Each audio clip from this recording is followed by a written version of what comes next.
In our past lives, my sister married a merman whose wealth rivaled nations. I wedded a penniless merfolk, yet unexpectedly, the merman proved cold-blooded and cruel. My sister's marriage became miserable, while my gentle merfolk rose to stardom. Our love story became the envy of the world. Consumed by jealousy, my sister murdered me. After rebirth, my sister rushed to rescue that stranded mermaid. She gloated, "Sister, it's my turn to enjoy the mermaid's tender affection. Since merfolk are cold-blooded by nature, you'll die alone." I nearly burst out laughing when I heard this. Everyone knows mermaids are filthy rich. I've always dreamed of living that lavish lifestyle, endless wealth, zero responsibilities, and a husband who might as well be dead for all I care. As for that merman, pure trouble. In the dead of night, his shimmering tail coiled around me, that aristocratic voice, cool as moonlight, dripped with possessive hunger. "Shira, shall we continue?" Tears welled up in the corners of my eyes. Aren't mermaids supposed to be cold-blooded? You're just a lowly merman. How dare you reject my advances? In a quiet alley, a handsome merman was being beaten by a group of people. His face was being trampled on the ground by a spoiled girl, his wounds mixed with dirty mud, looking utterly pathetic. I happened to be passing by the alley entrance, and when the merman saw me, it was as if he had seen his savior. He broke free from their grasp with almost all his might, throwing himself in front of me. "Please, save me." The girl caught up to him. "Are you sure you want to get involved?" I smiled faintly. "Go on." The merman's face was filled with disappointment, even a hint of resentment in his eyes. I find it laughable. In my past life, I saved Siren, wrote songs for him, and helped transform him from an obscure, down-and-out merman into a beloved superstar. He crafted this devoted lover persona publicly, constantly professing his gratitude toward me, but I later discovered by chance that he'd been secretly involved with Fawn, his former bully, all along, and that he actually resented me for saving him. He confessed that he'd fallen for Fawn long ago, but turned down her confession back then because he felt unworthy of her. Had I not meddled back then, they would have ended up together, to be with Fawn openly. Soren even slipped me slow-acting poison in secret, tragically. Before I could gather enough evidence to send him to prison, my stepsister caused me to fall to my death. This lifetime, I decided to honor Soren's wish and stop meddling in others' affairs. He should be thanking me instead. What right does he have to resent me? I'd barely taken 2 steps when my stepsister came charging out of nowhere. She shoved me aside violently and rushed to the merman's defense. "I won't let you bully him." I froze. My stepsister is utterly selfish. She couldn't care less about anyone else's well-being. My stepsister shot me a look, her eyes gleaming with triumph. Silently, her gaze conveyed, "Sister, this lifetime, it's my turn to win the merman's favor." What more was there to understand? My stepsister was also reborn, too. In our world, humans and beastfolk coexist peacefully and can even fall in love and marry. After all, beastfolk possess unique talents. They're in no way inferior to humans. Take merfolk for example. Most have extraordinary intelligence and have amassed considerable wealth. In my past life, my mother saved a mermaid. That mermaid happened to be the patriarch of the obscenely wealthy Ronson family, who proposed a verbal marriage pact with our household out of gratitude. Then my scumbag father had an affair with my stepmother while still married, driving my mother to an early grave with heartbreak. To make matters worse, my stepsister stole my place and married the Ronson family heir. She was absolutely smug back then, convinced that unimaginable wealth was about to fall into her lap. But merfolk are cold-blooded by nature, with mercurial tempers. My stepsister found no happiness in her marriage. Meanwhile, I married the merman my stepsister once scorned. Blessed with a golden voice, he swiftly rose to stardom. He cultivated a devoted husband persona, and I became the envy of everyone. At a party, my stepsister, consumed by jealousy, pushed me off a tall building. I, in turn, dragged her down with me. Looking back, neither of us survived that fall. At this very moment, Fawn coldly stared at her stepsister. "Are you sure you want to meddle?" The stepsister continued to shield Soren. "Others might fear you, but I don't. Go on, try to hit me if you dare." Fawn was no pushover. "Fine, I'll take you down too." The next second, the alley echoed with the stepsister's blood-curdling screams. That's when she finally remembered me. "Sis, call the cops, hurry." I quickened my pace. The very next day, I heard my stepsister had been beaten so badly she was hospitalized. As for Fawn, my stepmother had her hauled off to the police station. In my past life, I'd scared Fawn off by pretending the cops were coming, so none of this ever happened. My worthless father and stepmother nearly lost their minds seeing my stepsister's broken hand. What are we going to do? "You're supposed to get engaged to the head of the Ronson family in 2 days. Looking like this, how can you possibly go through with the engagement?" My stepsister pouted. "I don't want to marry Ronson. I want to be with Soren." My worthless father's eyes widened in shock. "Have you lost your mind? You're throwing away unimaginable wealth for some stinking merman." Clinging to his arm, my stepsister cooed, "Dad, Soren isn't some nobody. He writes amazing songs and has an incredible voice. He's going to be a huge star someday. My stepsister still doesn't know that all the songs Soren sang in our past life were written by me, but to establish his image as a musical genius, he publicly claimed all his songs were his original work. Back then, I was fooled by his sweet talk and thought that lovers didn't need to be so particular about such things, so I didn't object. In this life, Soren can forget about becoming a big star. My stepsister noticed the disapproval on my scumbag father and stepmother's faces. She continued, "Mom, Dad, marrying into a wealthy family isn't that simple. Someone as naive and guileless as me would be devoured alive if I married Ronson. Let my sister marry him instead. Would you really send me to my doom?" The doting stepmother was quickly persuaded. She said to me grudgingly, "What a lucky break for you. Soon you'll be trading your rags for riches." I pressed my lips together. If we're being honest, this marriage was always meant for me. The Ronson family initially agreed to an oral engagement with my family out of gratitude for my mother saving a life. However, this arrangement was only brought up by the elder Ronson patriarch on his deathbed, when he requested that Ronson marry a daughter from my family, but he never specified whom to marry, giving my scumbag father and stepmother room to maneuver. In the end, they arranged for my stepsister to wed Ronson. As I was leaving the hospital room, my stepsister called out to me, "Shira, I know you've been reborn too. Don't celebrate too soon. Haven't you realized, a loveless marriage is just stale leftovers, utterly meaningless?" Her lips curled in delight. "This lifetime, it's my turn to bask in a merman's tender affection, since merfolk are cold-blooded by nature. You can look forward to dying alone." I smiled faintly. "Thanks for the blessing." My stepsister's smile froze. "Keep telling yourself that." She had no idea I was being completely serious. Back then, my scumbag father and my mother actually loved each other for a while, but it didn't last. My father started an affair with my stepmother while my mom was still pregnant with me. My mother passed away from SARS shortly after I was born. My stepmother treated me harshly, and it wasn't until I was an adult that I finally knew what it was like to have enough to eat and wear. For me, money is far more important than love. For Ronson met with me on the eve of my engagement. He was a handsome merman. To be precise, he possessed a striking, almost aggressive kind of beauty. Ronson had fair skin, sharply defined brows, and piercing, ice-cold blue eyes. A pair of semi-rimless, gold-framed glasses rested on his high nose bridge, subtly softening his otherwise unapproachable demeanor, even confined to a wheelchair. His commanding presence remained undeniable. Yet his striking looks had girls discreetly snapping photos with their phones. Ronson cut straight to the chase when we met. "Miss Shira, are you absolutely certain about marrying me?" I nodded. Ronson gave me an indifferent glance, his tone aloof as ever. "Think carefully. I've no interest in romance. Money's all I can offer you." My eyes lit up. Money sounded perfect. Right here, right now. With a sincere expression, I confessed, "To be honest, Mr. Ronson, I've liked you for a long time. Every day, just seeing you makes me feel like the happiest person in the world. It's okay if you don't love me, as long as I love you." I imagined Ronson as a wad of cash and poured out my heart to him, confessing my feelings nonstop. Since I saw him as my long-term meal ticket, I naturally had to go all out in providing emotional value. My words were incredibly heartfelt. After all, who doesn't love money? So Ronson never doubted my love for him. "I understand," Ronson said with rare remorse in his ice-cold eyes, handing me a card. "There's 5 million in here. Take it for now." 5 million. The moment Ronson dropped 5 million, I knew I hadn't married the wrong man. I was ecstatic, but I still pursed my lips demurely. "You know I love you for who you are, but this is the first gift you've given me, and I simply must accept it." Ronson sighed softly, then had his secretary hand me an invitation to an auction. "Anything you fancy in there, bid on it. Consider it my gift to you. As for anything else, don't even think about it." "Got it," I readily agreed. If I recall correctly, everything at this auction is valued at over 10 million. I'm only Ronson's fiancée-to-be, and he's already this generous. If I were to become Ronson's wife, the unimaginable wealth would be absolutely insane. The moment Ronson left, I was beaming, brighter than the sun. Here comes my fabulous life of leisure and freedom, with a husband who might as well be dead for all the difference he makes. Before getting into the car, Ronson glanced at me through the restaurant window, his eyes flickering with confusion. "She's this overjoyed about marrying me. Is she really that in love?" Even he didn't realize it himself, but upon this realization, his usually jade-cold expression softened ever so slightly. 5. Cheerfully humming a tune, I made my way to the front door.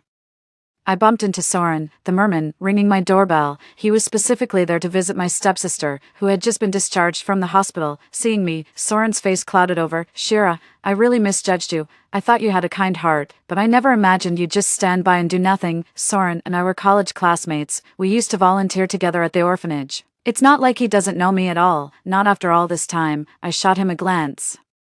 Looks like you're not dead yet, still got energy to curse like a fishwife, huh, you, Soren flushed with anger, yet perplexed. Did I ever wrong you before? Not at all, I smiled faintly. I just can't stand scum like you living comfortably in this world. Got a problem with that. In my past life, he was the one who begged for my help when bullied, yet rode to fame on songs I wrote. He got everything because of me. Yet he told me he'd always hated me, and that he'd fallen in love with Fawn.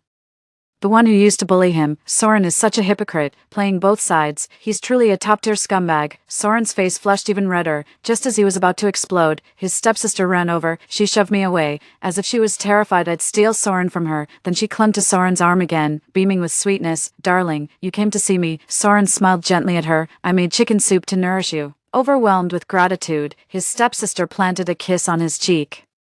You're so sweet. Soren's lips tightened as he suppressed his impatience, muttering, a young lady should act with more restraint. My stepsister shot me a defiant look. You're my boyfriend now. Kissing you is my natural right. Who dares object? Indeed, things between my stepsister and Soren progressed at lightning speed. Just 2 days ago, my stepsister confessed to Soren, and he accepted without hesitation. I know exactly what game Soren's playing. Soren is a pauper now.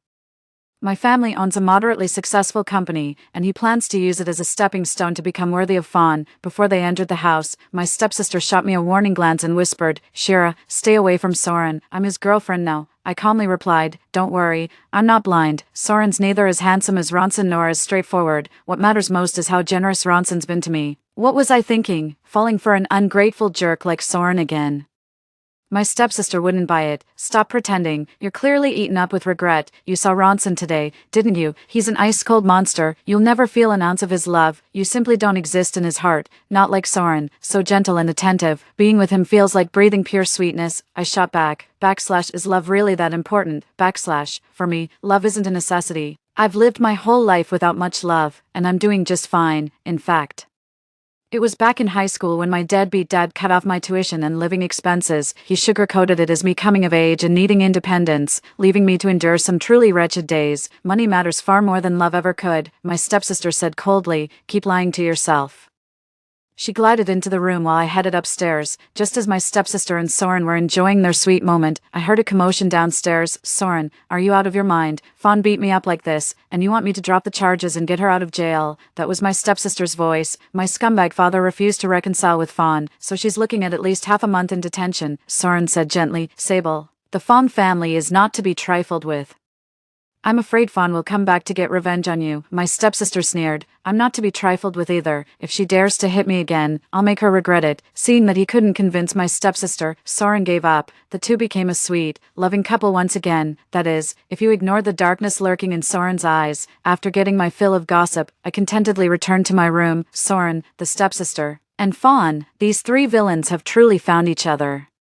I have a feeling their lives are about to get very interesting, but none of this concerns me anymore. Right now, I have more pressing matters to attend to. 6. I made my way to the slums in the northern part of the city. This place is a melting pot of all sorts, breeding violence and crime. Following my memory, I arrived in front of a shabby, low-roofed house. From inside came the sound of a middle-aged man whipping a girl with his belt. Just sign with the agency and you'll be a star. I'll get $500,000 up front. What's your damn problem? Waiting for debt collectors to beat me to death before you're happy? I'll teach you some gratitude, you ungrateful brat. I gave a subtle nod to the 2 bodyguards I'd just hired. They burst in immediately and stopped the man's brutality. The man, a bully who preyed on the weak, saw 2 burly men approaching and his arrogant demeanor instantly deflated. I'm disciplining my own daughter. Don't meddle in my business.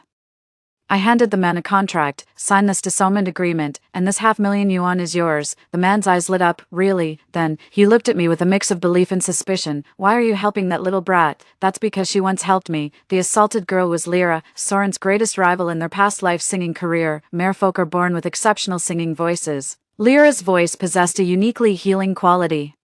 If it weren't for every song I wrote for Soren becoming a massive hit, Soren wouldn't even be a match for Lyra. It was then that Lyra accidentally stumbled upon Soren and Fawn's affair, and also learned about their plot to slowly poison me. Unable to bear seeing me hurt and deceived, she told me everything immediately. Before I even had a chance to thank her, she fell to her death. Only then did I realize that Lyra, who had always healed her listeners with her songs, was the one who needed healing the most. She came from a terrible family background. Her father was an alcoholic and a gambler. Every time he got drunk or lost money gambling, he would beat her and her mother. When Lyra was 8, her mother was driven away by her father, and when Lyra turned 18, her father sold her for 500,000 yuan to an unscrupulous talent agency. She became an object, not only forced to make money for the agency but also treated as a plaything for men's amusement.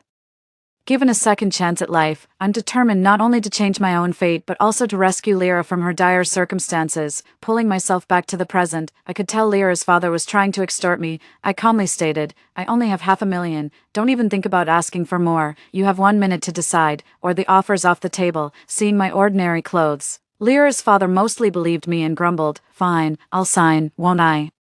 I handed Lyra the document, disowning her. "You're free now, will you come with me?" Lyra was so tiny then, with crisscrossing scars all over her arms, yet her eyes weren't melancholic like in her past life. They held a stubborn defiance, like a small, wild animal. Lyra nodded without hesitation. "I will." 7. I rented an apartment for Lyra and gave her enough living expenses to ensure she could live comfortably. Lyra looked at me gratefully. "Sister Shira, what can I do for you?" I simply asked.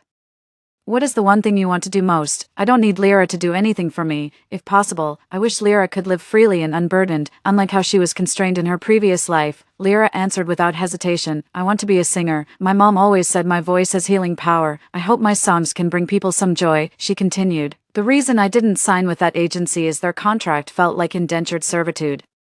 Signing would mean selling my entire life to them. If I didn't comply, I'd face crippling penalties. That's terrifying." A thought struck me. "Would you consider signing with my company instead? With my current funds and songwriting skills for Lyra, I could totally start a talent agency just for her. Lyra is a born singer, her stardom was inevitable. When that happens, it'll be a win-win for both of us." As for Siren, without my songs, he's not even qualified to be Lyra's rival this time around. "My stepsister will never become the enviable wife of a superstar." Lyra's eyes sparkled even brighter. "That's perfect." 8. Running a talent agency costs way more than I imagined, but no worries. I've got Ronson's exclusive auction invitation. Any single item in there is worth millions. Ronson told me I could bid on whatever caught my eye. His assistant Xander would handle the payment. That meant all I needed was to win the cheapest auction item and discreetly resell it for instant startup capital. With this plan in mind, I sent Ronson a good morning text along with a cheesy pickup line I found online. "Just bought a clock. Guess what kind? I'm clock crazy about you." These days, I make sure to greet Ronson morning, noon, and night each time with a fresh corny pickup line. After all, I love him, even when we're apart. I need to make sure he feels my presence. Besides, cheesy pickup lines don't cost a thing, just as he said. Ronson is naturally aloof and has little interest in romance, so he's never replied to any of my messages. I even suspect he's never once opened our chat window. The auction was scheduled for the afternoon. When I arrived, luxury cars crowded the entrance of the auction house. I handed Ronson's invitation to the tuxedo-clad attendant. After verifying its authenticity, the attendant was about to let me through. "Wait a minute," a chilling voice suddenly spoke up behind me. "Waiter, are you certain this invitation is genuine?" I turned to see a middle-aged man with a ponytail glaring at me with clear hostility. Drawing from my past life's memories, I recognized him, Thorn, the owner of the talent agency Lyra had signed with in her previous life. He shamelessly exploited Lyra, treating her like merchandise and delivering her to different men's beds. It's safe to say that if Lyra jumps to her death, he'll be the one most to blame. This time, it's probably because I took Lyra from him, which made him unhappy, and that's why he's targeting me like this. The waiter confirmed again. "Yes, this is Mr. Ronson's exclusive invitation. It must have been given to this lady by Mr. Ronson." Thorn raised an eyebrow slightly. "Oh, she didn't steal it, did she?" Looking at how this lady is dressed, she doesn't seem like someone connected to Ronson. The marriage arrangement between our family and the Ronsons was only proposed on the old patriarch's deathbed, so it's no surprise Thorn wasn't informed. The waiter, eager to curry favor with Thorn, began eyeing me with visible hostility. "Miss, are you absolutely certain this invitation came directly from Mr. Ronson?" I replied coolly. "Feel free to call and verify with him if you doubt my word. I'd love to just call him directly, but knowing Ronson's cold shoulder when it comes to replying to my messages, I highly doubt he'd pick up." The waiter, intimidated again, mumbled, "If you say so, then it must be." I gave him a long, hard look. "You just believe whatever irrelevant people tell you. With that kind of intelligence, it's no wonder you're stuck as a doorman." Stunned by the remark, the waiter's face flushed a delightful mix of red and white. I took the invitation, ignoring Thorn and the attendant.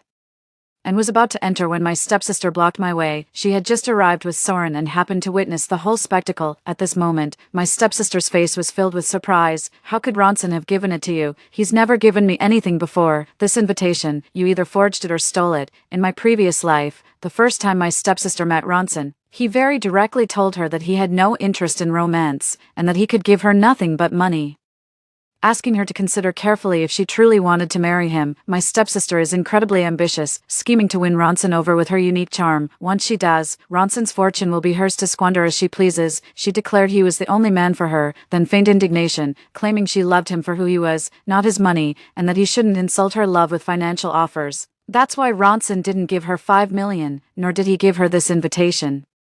At the time, the stepsister mistakenly believed her disdain for money would pique Ronson's interest, perhaps even affection, but she was wrong. Even after their marriage, despite her every effort to seduce him, Ronson never touched her, remaining as cold and indifferent as ever. Eventually, she followed her mother's advice and drugged Ronson. It was then that the stepsister witnessed the violent, bloodthirsty side hidden beneath Ronson's calm and indifferent exterior. His blue hair grew wildly like seaweed, fins sprouted behind his ears, and cold scales appeared on his pale cheeks. A bloodthirsty glint emanated from those deep blue eyes. He resembled a mythical sea demon, alluring yet perilous. An icy hand gripped her throat, his voice as cold as ice, warning her not to do anything unnecessary. Even though Ronson released her quickly, that was the closest she'd ever felt to death. After that, it became difficult for her stepsister to even get a glimpse of Ronson. Yet, her stepsister couldn't bring herself to divorce Ronson, or rather, she couldn't bear to give up her status as his wife. Later, when her stepsister saw Soren on TV, claiming to be a doting husband who cherished me, she became extremely unbalanced. She's no less capable than I am, so why is her marriage a mess while mine is so harmonious? At a banquet, consumed by jealousy and hatred, she pushed me off a tall building. At this moment, my stepsister's tone was somewhat aggressive. Yes, it must have been you who stole it. She considered herself far superior to me, so it made no sense that Ronson sent me an invitation but not her. Thorn asked his stepsister, "Do you know her?" "She's my half-sister." The stepsister replied with a glint of malice in her eyes, "You wouldn't know this, but my dear sister here has always had sticky fingers since childhood." Soren chimed in, "Shira's wicked by nature. Exactly the type who'd pull something like this." Their words cast a shadow over the room, and the guests' glances toward me grew noticeably colder. I know talking won't do any good. No matter what I say, they'll always have a comeback to shut me down. If words can't solve it, then fists will. At least I'll get some satisfaction. I lunged forward and slapped my stepsister and Soren, one right after the other. As for Thorn, who started all the trouble, I didn't let him off easy either. I kicked him right in the groin. Things happened so fast that by the time the waiters came to intervene, I was already on my 3rd round of fighting. It's not that I'm too strong, it's just that they're too weak. My stepsister and Soren had just recovered from their injuries, and Thorn, well, he'd long been hollowed out by booze and women. He was all show and no substance. My stepsister and Soren clutched their cheeks in unison. "Have you lost your mind?" I flexed my wrist. "I'm Ronson's fiancé, if others don't know." "You certainly should. How dare you slander me like this? I'd be doing myself a disservice if I didn't teach you a lesson." My stepsister's eyes flickered. "Sister, you've truly gone mad. To actually delude yourself into thinking you're the head of Ronson family's fiancé, just as I expected. At least I got to enjoy beating them, having already vented my anger. Hearing her twist the truth doesn't rile me up anymore." Thorn grimaced in pain while laughing hysterically. "Ronson's fiancé. If you're really Ronson's fiancé, I'll eat shit standing on my head." He shot the waiter a meaningful glance. "What are you waiting for? Arrest that thief immediately. After the auction, I'll personally interrogate and teach them a lesson." His tone dripped with venomous malice. The waiter I'd humiliated earlier had been nursing a grudge, and now he was about to grab my wrist. "Who dares lay hands on my fiancé?" A frosty, irritated voice rang out from nearby, following the sound. I saw Ronson had somehow appeared at the auction, his icy gaze fixed on the unfolding farce. 9. My stepsister's face instantly changed when she saw Ronson. In her mind, Ronson had zero interest in these auctions and would never normally show up at such events. That's why she dared to slander me without hesitation. Thorn was completely stunned. "Wait, this lady really is your fiancé, Ronson. To be precise, she's my fiancé-to-be.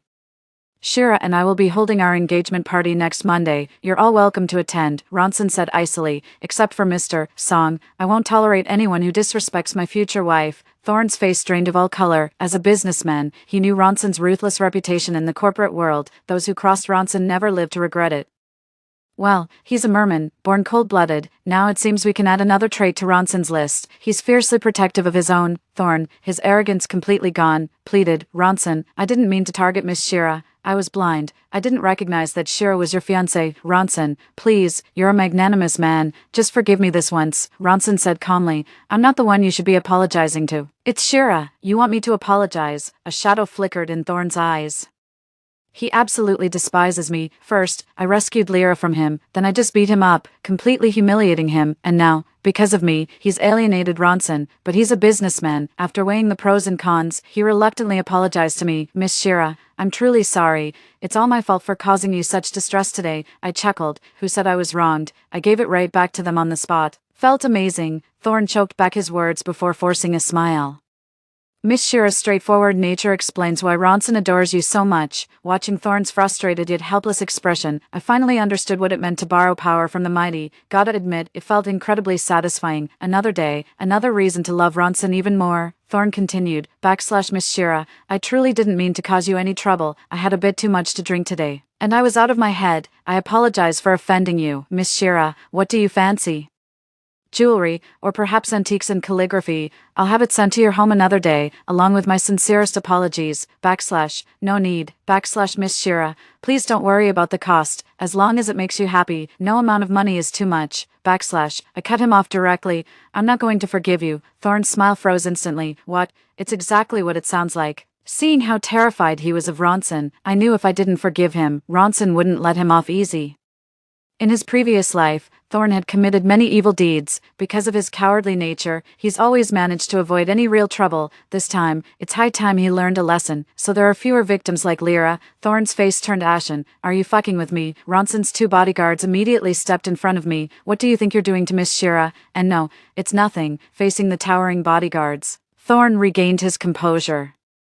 The 2 bodyguards looked at Ronson, silently asking how to deal with Thorn. Ronson's tone was flat. Since Shira won't forgive Mr. Song, then just get rid of him. He's only an eyesore to her. Thorn could barely maintain his composure. Ronson, you have no right to do this. I was officially invited by the auction organizers. The auction organizer rushed out. Anyone unwelcome by Ronson is unwelcome here. You're banned from all future auctions hosted by our company.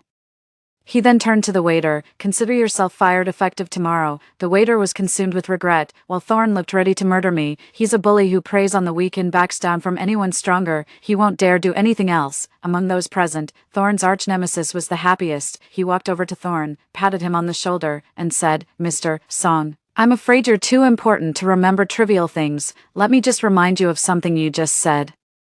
If Miss Shira turns out to be Ronson's fiancé, you promise to eat poop while standing on your head. You just wait. Thorn was trembling with rage. Surrounded by mocking onlookers, he muttered a final threat before slinking away in humiliation. But this wasn't over yet. My gaze shifted to the stepsister who'd just helped Thorn slander me. To my surprise, before I could confront my stepsister, she'd already gone running to Ronson. She began, Ronson, you're new here.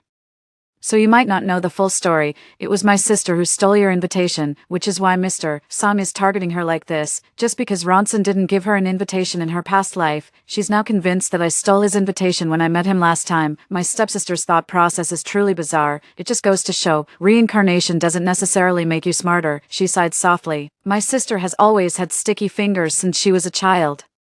She was wrong to do this, and I apologize to you. After saying that, she shot me a defiant look. Her thoughts were written all over her face. She just couldn't stand to see me doing well. Ronson lifted his eyelids, his voice impatient. I personally delivered that invitation to Shira. What? My stepsister couldn't believe it. You gave it to her. My stepsister knew merfolk were inherently proud and disdained lying. So everything he said had to be true.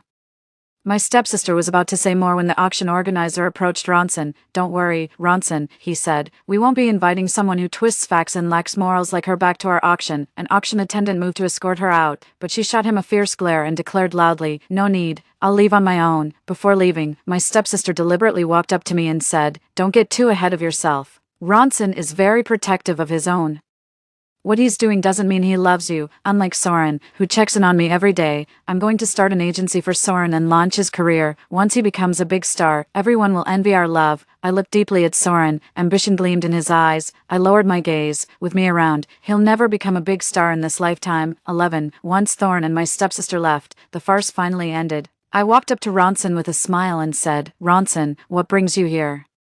Ronson mentioned that if I ever needed help, I could reach out to Xander, his special assistant. So before throwing punches, I texted Xander with the gist being, I'm about to teach Thorn a lesson and might get locked up. When you see this, come bail me out. But I never expected Xander to show up this quickly, Ronson said succinctly. I saw the message you sent me at 11, after a few seconds of thought. I remembered the cheesy pickup line I'd sent Ronson at noon. I had a bowl of noodles today. What kind? The kind that makes me want to see you. Wait, does Ronson actually read all my cringy pickup lines every day? I suddenly want to dig a hole and disappear. Ronson handed me a card, saying, Xander mentioned you're starting a business. There's 10 million in here. Take it. I kept Ronson's face in my hands and gave him a big smooch. Ronson, I'm so incredibly in love with you. Ronson seemed taken aback by my sudden move, momentarily frozen. After a few seconds, his handsome brows furrowed slightly. There are too many eyes on us. Try to be a little more discreet. I naturally pushed his wheelchair forward. With a beaming smile, he added, All right, I'll kiss you when no one's around. Ronson's lips were pressed into a thin line. That's not what I meant. He raised a hand to touch the cheek I had just kissed. His long lashes fluttered down slightly, veiling the confusion in his eyes. He didn't seem to mind my touch. Perhaps I was smiling too brightly. He could see the raw, unguarded love shining in my eyes. 12. I went to the auction with Ronson. With my startup funds secured, I lost interest in the auction and turned my attention to Ronson, showering him with small talk and concern, apparently annoyed by my pestering. Ronson shoved the auction catalog into my hands. See if there's anything you like here, I replied with a beaming smile. I'll love anything you give me. After all, every auction item here is worth tens of millions. Who wouldn't adore something that valuable? I leaned in to plant another loud kiss on Ronson's cheek. Cold, slender fingers pressed against my lips. Ronson's voice tensed. Have some decorum. Sorry, you're just too gorgeous. I couldn't help myself again. I wasn't saying this to flatter Ronson, but speaking from the heart. Merman are striking, but Ronson was breathtaking, more handsome than any movie star, with an aristocratic grace they could never match. With such a stunning man right before me, my own fiancé no less, resisting the urge to touch him was nearly impossible. Ronson's expression remained aloof as he glanced at his fingertip that had just brushed against my lips. The girl's lips were soft, her warm breath grazing his finger with a faint tingling sensation. That subtle itch crept into his chest as well. Her eyes shone so brightly, as if her entire world revolved around him alone. His heart raced wildly in that moment, as if something had spiraled out of control. In the end, I successfully bid on a landscape painting. The star attraction of the auction, the priceless blue diamond Heart of the Ocean, was ultimately acquired by family head Kimrick. Kimrick, a merman with godlike beauty, carried an inhuman aura of icy detachment. His expression only softened when speaking to the woman by his side. The woman was strikingly beautiful with an elegant grace, though a faint melancholy lingered between her brows, like delicate jade on the verge of shattering. Murmurs rippled through the surrounding guests. Yuna's truly blessed. Kimrick just gifted her the ocean's heart, worth 300 million, without a second thought. Blessing? I doubt it. Everyone knows Yuna never liked Kimrick.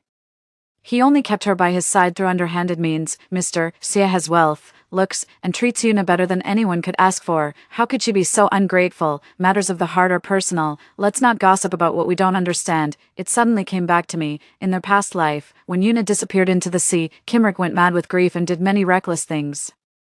I only knew about this because Kimrick had publicly offered $1 billion reward for anyone who could find Yuna, dead or alive. The news spread like wildfire, drawing crowds to the coastal area where Yuna disappeared, all dreaming of striking it rich overnight. Years later, Yuna resurfaced overseas. Rumor has it she faked her death to escape Kimrick's control. I'm not sure what happened after that. I lingered on Kimrick for so long that it caught Ronson's attention. That fascinating. Ronson's voice remained calm. I could clearly sense Ronson seemed somewhat displeased. Without thinking, I blurted out, nowhere near as handsome as you. He looks downright scary. Suddenly, he grabbed my hand. What's this about? A faint bewilderment flickered in my eyes. Ronson watched the stage, his voice a little strained. You can't kiss me when people are around, but we can hold hands. This seemed to be Ronson's first move. Feeling delighted, I softly replied, okay. My good mood evaporated the moment I walked through the door. 13. The instant I got home, I found my good-for-nothing father and stepmother sitting on the sofa, looking like they were ready to grill me. As for my stepsister, she was standing behind them, clearly enjoying the show, just as I expected. The moment I stepped inside, my scumbag father slammed his teacup down on the coffee table. You have the nerve to show your face here after what you've done. First, you publicly hit your sister. Then you made her the subject of gossip. Who knows what people are saying about our family behind our backs? I raised an eyebrow. Why don't you ask her what good she's been up to? My stepmother pursed her lips. Your sister is still young, a bit impulsive, but she's not a bad person. Can't you just cut her some slack? I scoffed. Still young. She's 23. From the way you talk, I think she was still in diapers. And stop calling her my sister. My mother only has one daughter. And that's me. You calling her my sister doesn't bother me, but it certainly bothers my mom. You, my stepmother's chest heaved with anger. She lightly nudged my good-for-nothing father's arm. Old Sia, control your wonderful daughter. My scumbag father picked up a teacup and smashed it right by my feet. Shira, you're completely out of control. Do you even see me as your father anymore? He pointed to the floor littered with shattered porcelain. Get down on your knees and apologize to your stepmother and your sister, or don't expect me to ever forgive you. I stood my ground. Of course, I don't see you as my father. Say that again, I said with a smile. A man who cheats during his wife's pregnancy. Do you really think you're fit to be my father? If anyone needs to apologize, it's you and Ms. Jeanne, kneeling before my mother's memorial tablet. My words left my worthless father and stepmother stunned. In the past, I'd always been the obedient one at home. To them, I was just a puppet they could manipulate. Never had I confronted them so directly before. Little did they know I'd been dying to break free from this god-awful family, to stop pretending and finally have it out with them. But when I was younger and more naive, confronting them head-on would only lead to my own downfall. Sacrificing myself 1,000 times over while they remained unscathed wasn't bravery, it was sheer foolishness. If my mom were still alive, she'd never want her beloved daughter to live such a miserable life, so I endured, studied hard, and worked on improving myself, all with the goal of escaping this terrible family and living a better life than any of them. In my past life, it took me 2 more years to cut ties with them. Now, with Ronson's backing and my career on the rise, I finally have the leverage to stand up to them. So I sped up the process of severing ties. My deadbeat dad and stepmother exchanged glances, convinced I was just acting out of momentary anger. Their tone softened slightly. Family doesn't hold grudges overnight. We know you're just venting. Once you cool off, you'll regret treating us this way. Your dad and I are very understanding people. We heard Ronson gave you 10 million. Your dad's business is in urgent need of operating capital right now.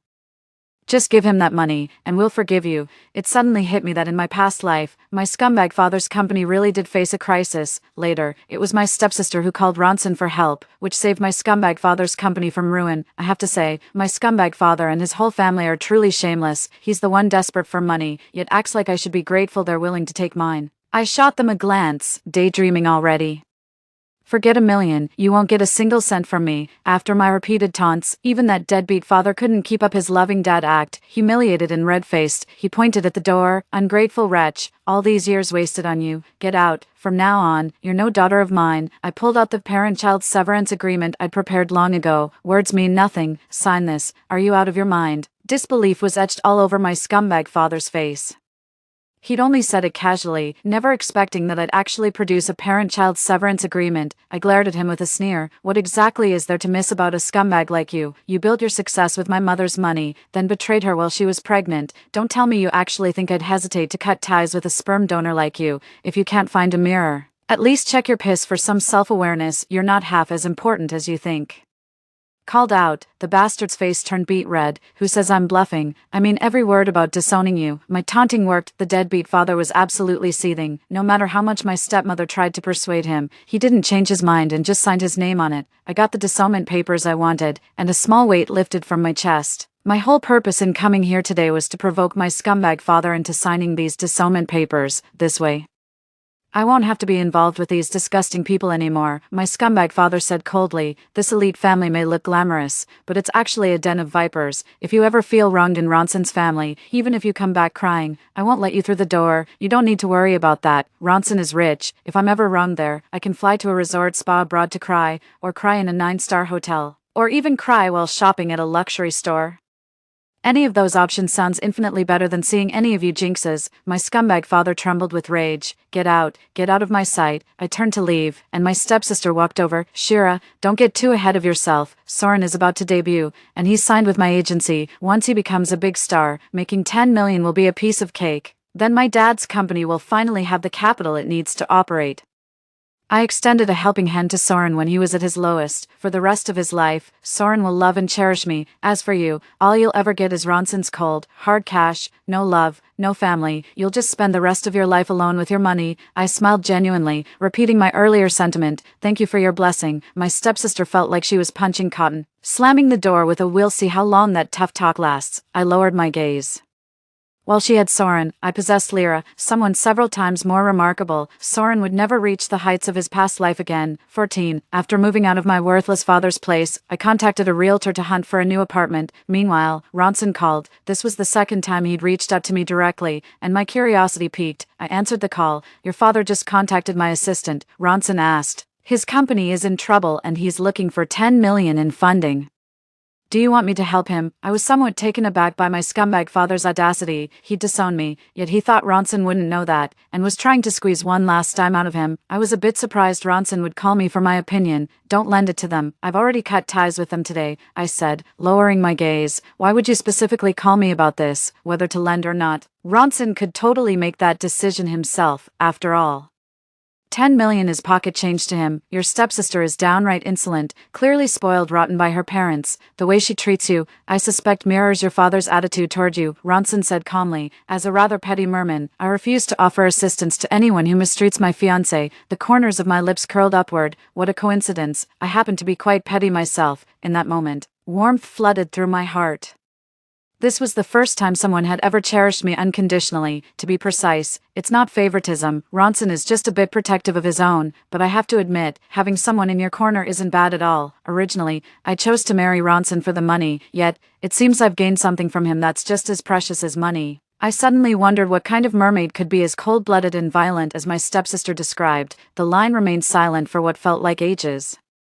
"Ronson, are you still there?" Without warning, Ronson blurted out, "Want to move in with me? What is it? My place is huge, and I'm the only mermaid living there. If you haven't found a place yet, you're welcome to stay with me." Living with Ronson would be a perfect chance to get to know him better. Since I happened to need a place to stay, I immediately agreed. Sure. Meanwhile, Xander, the assistant, widened his eyes in surprise upon hearing Ronson had personally invited me to stay at his place. Assistant Xander had been with Ronson for many years and knew him well. Ronson valued his peace and quiet, and was very territorial. He didn't like anyone else in his personal space, so the housekeepers would only clean and prepare his meals when he was out, quietly leaving before he returned from work. Assistant Xander's curiosity was written all over his face.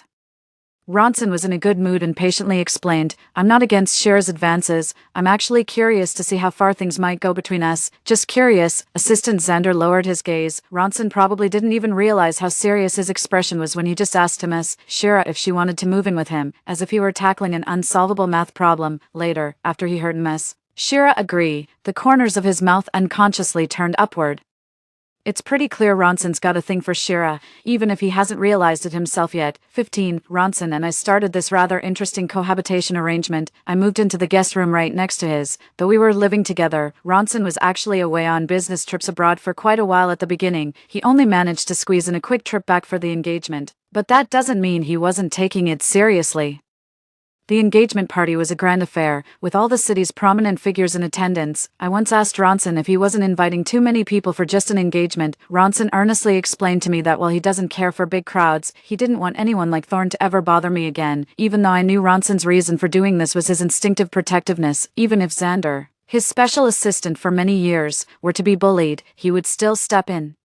And that truly touched me. It's a truly wonderful feeling to be cared for. After some time, Ronson's overseas work concluded, and he moved back home. It was only then that I discovered Ronson had very poor eating habits. He was so consumed by his work that he'd often lose track of time, forgetting to eat, which eventually took a toll on his stomach. I once saw him in the throes of a stomach attack, his tall frame slightly hunched, his face utterly drained of color, his forehead beaded with cold sweat, and his lips pale. He bore the pain with a stoic expression, not uttering a single sound. In that moment, I felt a pang of sadness. It dawned on me then that Ronson wasn't invincible after all. He, too, needed care. Ronson has helped me so much. I really want to do something for him in return. From that day on, I'd watch him eat dinner every evening, in my free time. I'd also stew some nourishing tonics for him to help him recuperate.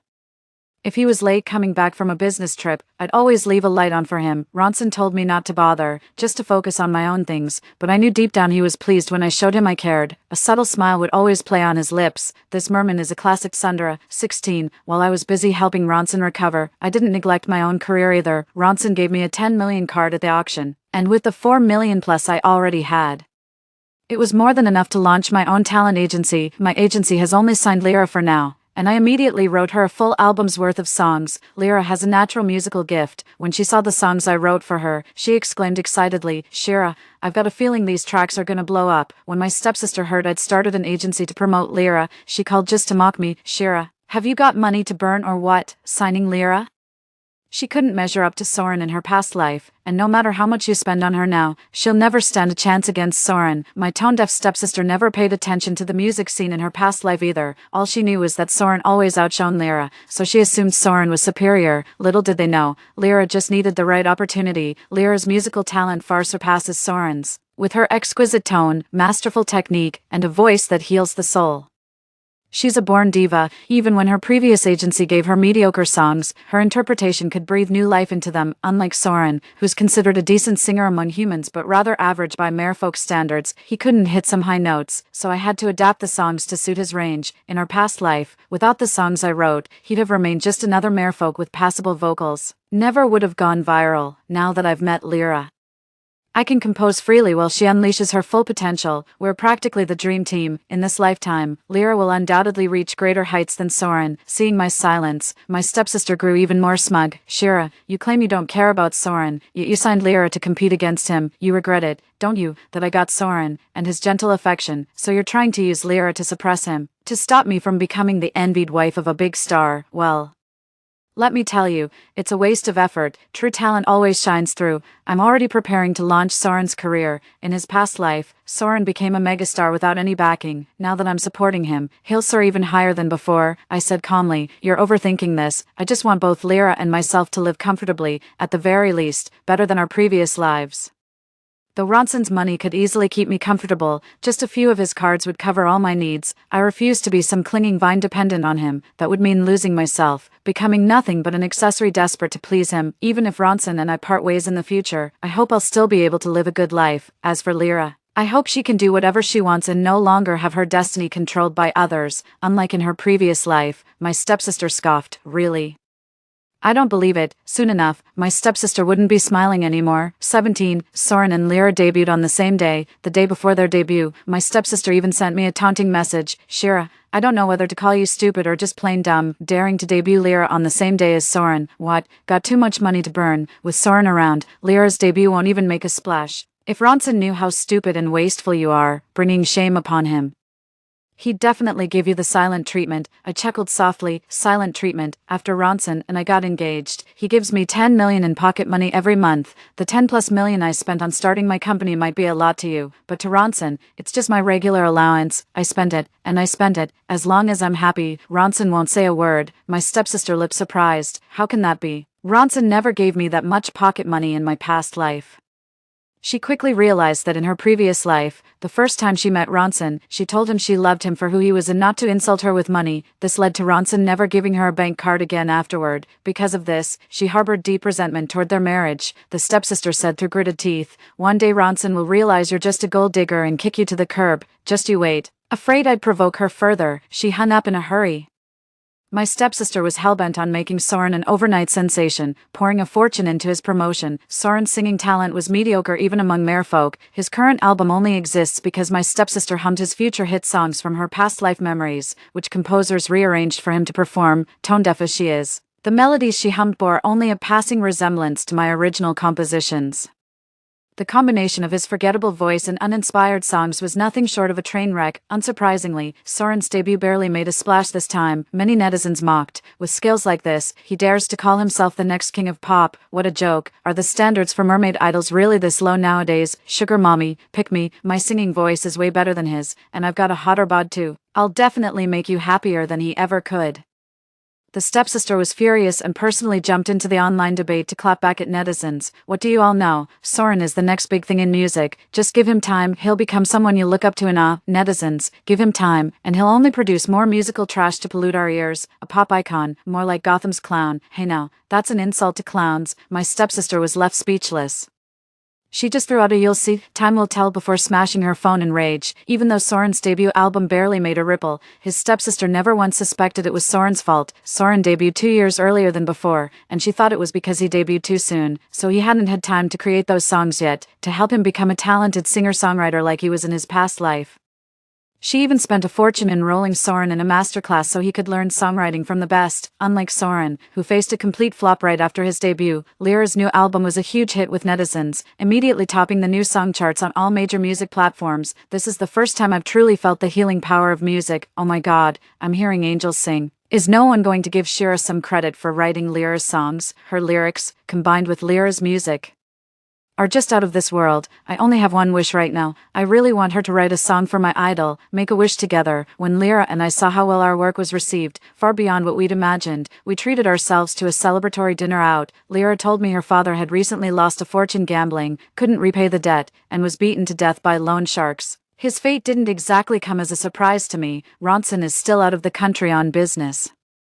I'm planning to treat him to a big meal once he's back. Without his financial support, my agency might have eventually gotten off the ground, but it definitely wouldn't have been this smooth. As for my stepsister, there's been no word from her. It's not that she didn't want to, but that she couldn't. After that last conversation, I blocked my deadbeat dad's whole family to stop her from constantly seeking attention. Knowing her personality, I could already guess what she'd say, just some nonsense about me not getting too cocky, and how she'd eventually outdo me. Soon enough, the day came for Ronson to return home. I went to the airport to pick him up, carrying a large bouquet of roses. Ronson is incredibly handsome. The moment he stepped out of the airport, I spotted him. I jogged over to him, gave him a warm hug, and then pressed the roses into his hands, saying, "Welcome back." Ronson's voice softened. "Are you that happy to see me?"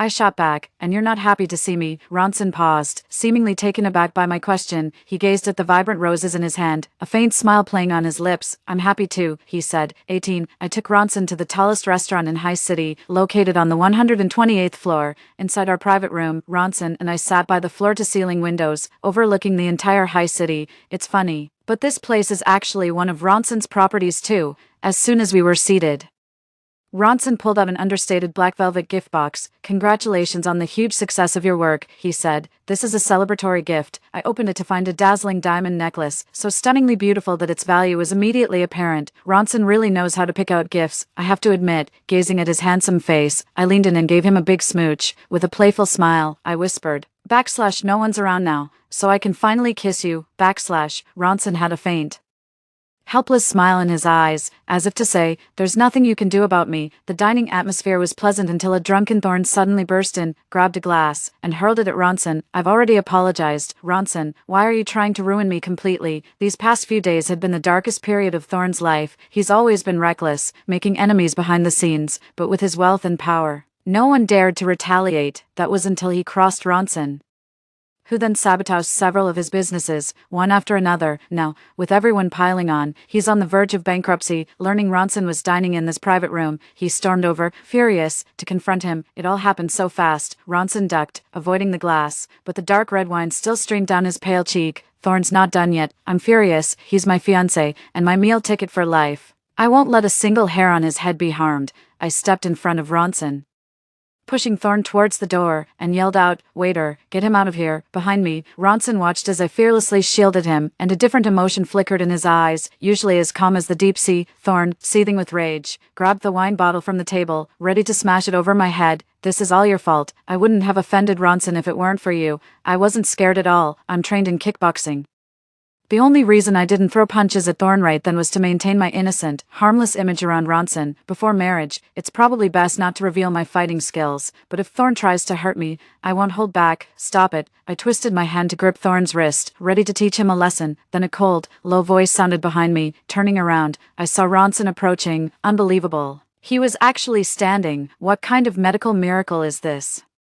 Ronson's aura was overwhelming, the air thick with an icy mist as if from the ocean depths, leaving Thorn utterly paralyzed. Then Ronson's jade-like hands effortlessly snapped Thorn's wrist before kicking him clear out of the room. Only then did Thorn snap out of his daze, howling like a slaughtered pig. The waiter rushed over as well, apologizing to both Ronson and me while dragging Thorn out. Thorn had several ribs broken, was spitting blood, and was severely injured. He'd be spending the next 2 months in the hospital. Ronson gave Xander, his assistant who had just arrived, a few more instructions. Thorn's career was over for good, and he'd never harm anyone again. I glanced at Ronson's leg and asked, "Is your leg okay?" When Ronson spoke to me, his icy demeanor melted away, returning to his usual gentle self. "It's nothing," he said. That's when I realized Ronson's legs were perfectly fine all along, as a mermaid. He simply disliked walking, that's why he used a wheelchair on land. What a willful mermaid. Ronson took my hand. Let's go back. I looked at our clasped hands. This was the second time Ronson had initiated something. Even in the car, Ronson didn't let go. He cautioned me, next time you're in danger, don't rush to the front like that. Your own safety is what matters most. I know. I wasn't thinking that far ahead then. I just didn't want you to get hurt. That's the truth. He's not just my fiancé, he's also my main financial backer. If anything happened to him, who would make money for me to spend? I won't let anyone harm him. Ronson clearly misunderstood something, a faint smile tugging at the corner of his lips. After returning home, Ronson headed to the backyard swimming pool. I'd never been to the backyard before, this time. Worried Ronson might not have eaten enough and his stomach issues would flare up again. I made noodles and went over specifically to ask if he wanted some. The moment I stepped into the backyard, I was captivated by the scene before me, unable to move. As I approached, Ronson emerged from under the water, his wet hair casually draped around him. His face was expressionless, yet as beautiful as a deity. Below that, I could just make out his 8-pack abs and a merman's tail. His merman tail was absolutely stunning. The scales were mysterious, ocean-like blue.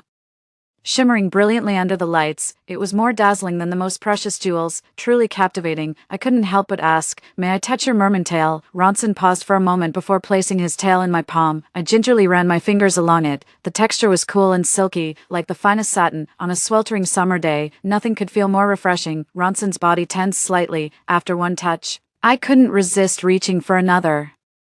The beautiful mermaid's gill fins fluttered behind his ears as he asked hoarsely, "Do you want to do something even more reckless with me? What is it?" The next instant, Ronson pulled me into the water, his gorgeous tail coiling around me, his cold, thin lips pressed against mine. Dazed by Ronson's kiss, I still noticed the growing hardness beneath him. Ronson's lips brushed my ear as he murmured, "Shira, you triggered my mating cycle early, you'll have to take responsibility." Wait, do merfolk mating cycles just activate this casually? Soon, I wouldn't have the luxury of thinking about such things. My consciousness drifted in and out, as if floating on clouds. Every time I thought it was over, Ronson would start again. Tears welled up in the corners of my eyes. Aren't mermaids supposed to be cold-blooded? The merfolk reigned supreme in the water, once. I pushed him away with all my might and swam towards the shore. In a matter of seconds, the merman's tail wrapped around me. The merman's insatiable voice, thick with possessiveness, whispered in my ear, "Shira, let's continue." Okay, I had nowhere to run, completely at Ronson's mercy, passively accepting the pleasure he gave. 19. I'm not sure if Ronson was in heat or something, but he was exceptionally passionate and clingy with me, so passionate, in fact, that now whenever I see a swimming pool, my legs start to feel a little weak. Luckily, Ronson is busy with work.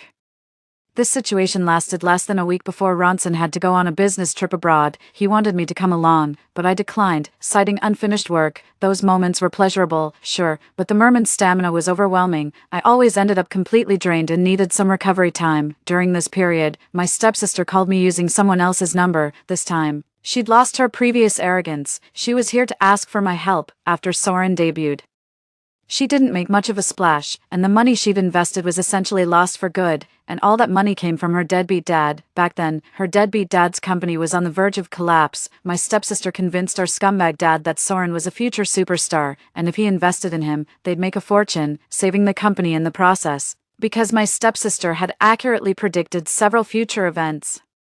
Our scumbag dad believed she had prophetic abilities and trusted her words. As it turned out, Soren's debut failed, our scumbag dad's investment was lost, and the company was on the verge of bankruptcy. My stepsister started trying to drive a wedge between us, saying, "Merfolk are cold-blooded and violent. You won't find happiness with him. Your own family is your only true support." No, Ronson is perfectly fine. Spending these days together has helped me understand why Ronson is so reserved. In some ways, our childhood experiences were quite similar. The former head of Ronson's family was quite the womanizer, leaving behind numerous romantic entanglements. Ronson's birth mother, heartbroken and overwhelmed, took her own life and Ronson's by overdosing on medication. The family's nanny discovered them and called an ambulance. Tragically, Ronson's birth mother had taken too much medication and couldn't be saved. Only Ronson survived.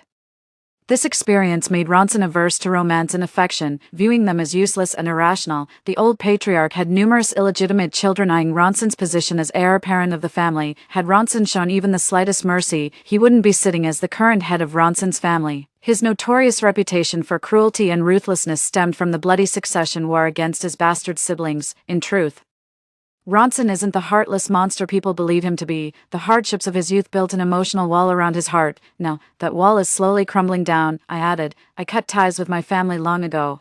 I have no relatives to speak of, my deadbeat father said remorsefully. It was a moment of weakness when I disowned you. All this time, I've worried whether you're eating well or staying warm, in my heart. You'll always be my dear daughter. Oh, this isn't some impulsive decision. I've wanted to cut ties with you for a long time, the deadbeat dad choked, dropping his fatherly act. You'd really be this cruel. Just watch me die. Just reaping what you sowed when you betrayed Mom. Enjoy the consequences. I hung up the phone, mulling it over. I realized I'd need to change my current phone number. Remembering my stepsister's vicious nature from my past life, I hired additional bodyguards for round-the-clock protection. 20, just as I expected. My worthless father's family came looking for me several times, only to be turned away by my security team. Over time, they finally gave up. The days that followed were peaceful and uneventful. My company just signed several talented female artists. These women are incredibly gifted, but their careers never took off in their past lives after crossing someone like Thorne. With my company's management, their careers are now flourishing. The next time I heard about my deadbeat father's family was through tabloid news. He confessed that he'd fallen for Fawn long ago, but turned down her confession back then because he felt unworthy of her. This time in my marriage, the victims weren't me, but Soren and Fawn. Ever since Fawn got reported by her stepsister and was detained for half a month, she's held a bitter grudge against her. When she accidentally discovered Soren actually had feelings for her, she started an affair with him. When stepsister found out, she went to confront Soren and Fawn. Soren was only with stepsister for personal gain. Not only did he fail to profit, but he also became a laughingstock online, so he resented his stepsister. With Fawn now in the picture, he had no desire to be with his stepsister anymore. Soren immediately broke up with his stepsister, and Fawn didn't hold back, mocking her relentlessly. In a fit of rage, the stepsister killed both Soren and Fawn.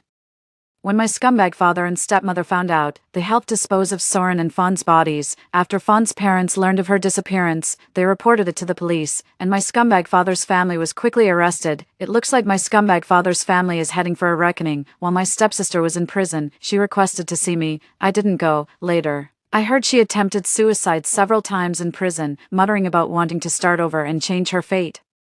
But the guards always saved her. Later on, she started acting completely unhinged. I stopped keeping tabs on her altogether. I've moved on to a brand new chapter in life. Those toxic people and their drama are no longer my concern. 21. A year later, Ronson and I held our wedding on a tropical island. It was an extravagant celebration beyond compare, amidst everyone's blessings. I walked toward Ronson and toward the beautiful future we'd share. Story 2. In the previous life. My husband found out about the extreme cold weather 1 hour in advance, but he immediately drove to help his mistress stock up on goods. My daughter and I were alone at home, lacking supplies. In the -60-degree weather, I helplessly watched my daughter die in my arms from high fever. When my husband came back with his mistresses, he scolded me for being on the verge of death, blaming me for not taking care of my daughter. In a fit of anger, he threw me out of the house to reflect on my mistakes. Then smashed my frozen corpse into pieces and sent it to the heating plant as fuel mixed with other trash. This time, I woke up 12 hours before the end of the world, and my husband was on the phone with his mother. On the phone, his mother shouted, "Other daughter-in-law always washes my underwear. Why don't you learn from them?" This time, I quickly replied respectfully, "Mom, I will bring you over right away, and I will serve you on my knees." My mother-in-law's arrogance increased further, probably trying to show off to the other elderly women around her. See, daughter-in-law needs to be taught a lesson. When I go back to my son's place, I'll definitely make her obedient. In my previous life, I didn't pay attention to my mother-in-law's scolding on the phone. In order to regain her dignity, she took a 3-hour bus ride to come over, slapped me 6 times in front of my daughter Snow, took all the valuable health supplements from the house, and proudly took a photo of my swollen face to post on her social media. A disrespectful daughter-in-law should be punished. There were a bunch of likes from relatives below. Snow was scared by my mother-in-law's behavior and developed a fever that night. The feeling of my daughter's body becoming stiff with despair in my arms still stabs at my heart. If this kind of nagging daughter-in-law is what you want, then let whoever wants to be it. I'm going to go against this weather and this sky. In front of me, Griffin was satisfied with my answer and nodded coldly, speaking in a condescending tone. "You did pretty well today. I'll be back for dinner tonight." Men who regard coming home for dinner as a reward for their wives are probably rare in the world. I clenched my fists, suppressing the urge to tear the other person apart, and forced a smile, saying to Griffin, "You can let me use your car today. It's more convenient for me to pick up Mom." Griffin frowned, looking disgusted, and pointed at me, scolding, "You're so clumsy, don't scratch my car. You're always at home with nothing else to do. Take a bus, and you'll be back just in time to pick up Snow. It won't interfere with making dinner either." I mentally cursed. This car was my dowry. Why does it become his exclusive property just because I let him use it? But I didn't show it on my face, just looked troubled, and spoke softly. "You heard what Mom just said. if I don't give her enough respect, even if I pick her up? There will definitely be a scene. Before I could finish speaking, Griffin reluctantly threw the keys at my face. He didn't want to be scolded all night by his overbearing mom. I wasn't angry. I took the keys and started packing the unopened food in the house in front of Griffin, leaving some scattered items as bait to lure him. The suffering I and Snow endured in my previous life, I will make sure you both experience it tenfold. Griffin looked at my actions and stared at me, scolding. What are you doing? I didn't stop what I was doing. The time before the apocalypse was too precious. I directly replied to him, it's to give them to your 7 aunts and 8 uncles, otherwise when mom comes back, she'll just take more. Griffin couldn't argue with me. He knew his own mother well. Every time she came, she would take everything. It was better for me to just act obediently. Griffin pouted, grumbling. Remember to wash the car and refuel it after using it. And then adjusted his hair in front of the mirror before rushing out. I, carrying a bunch of food packages, went directly to the building across from mine. My parents secretly bought a small apartment for me here, saying that a married woman without her own house would be easily bullied. I had cried here countless times, but I never expected this house would truly become a sanctuary for me and my daughter. No time for sentimentality.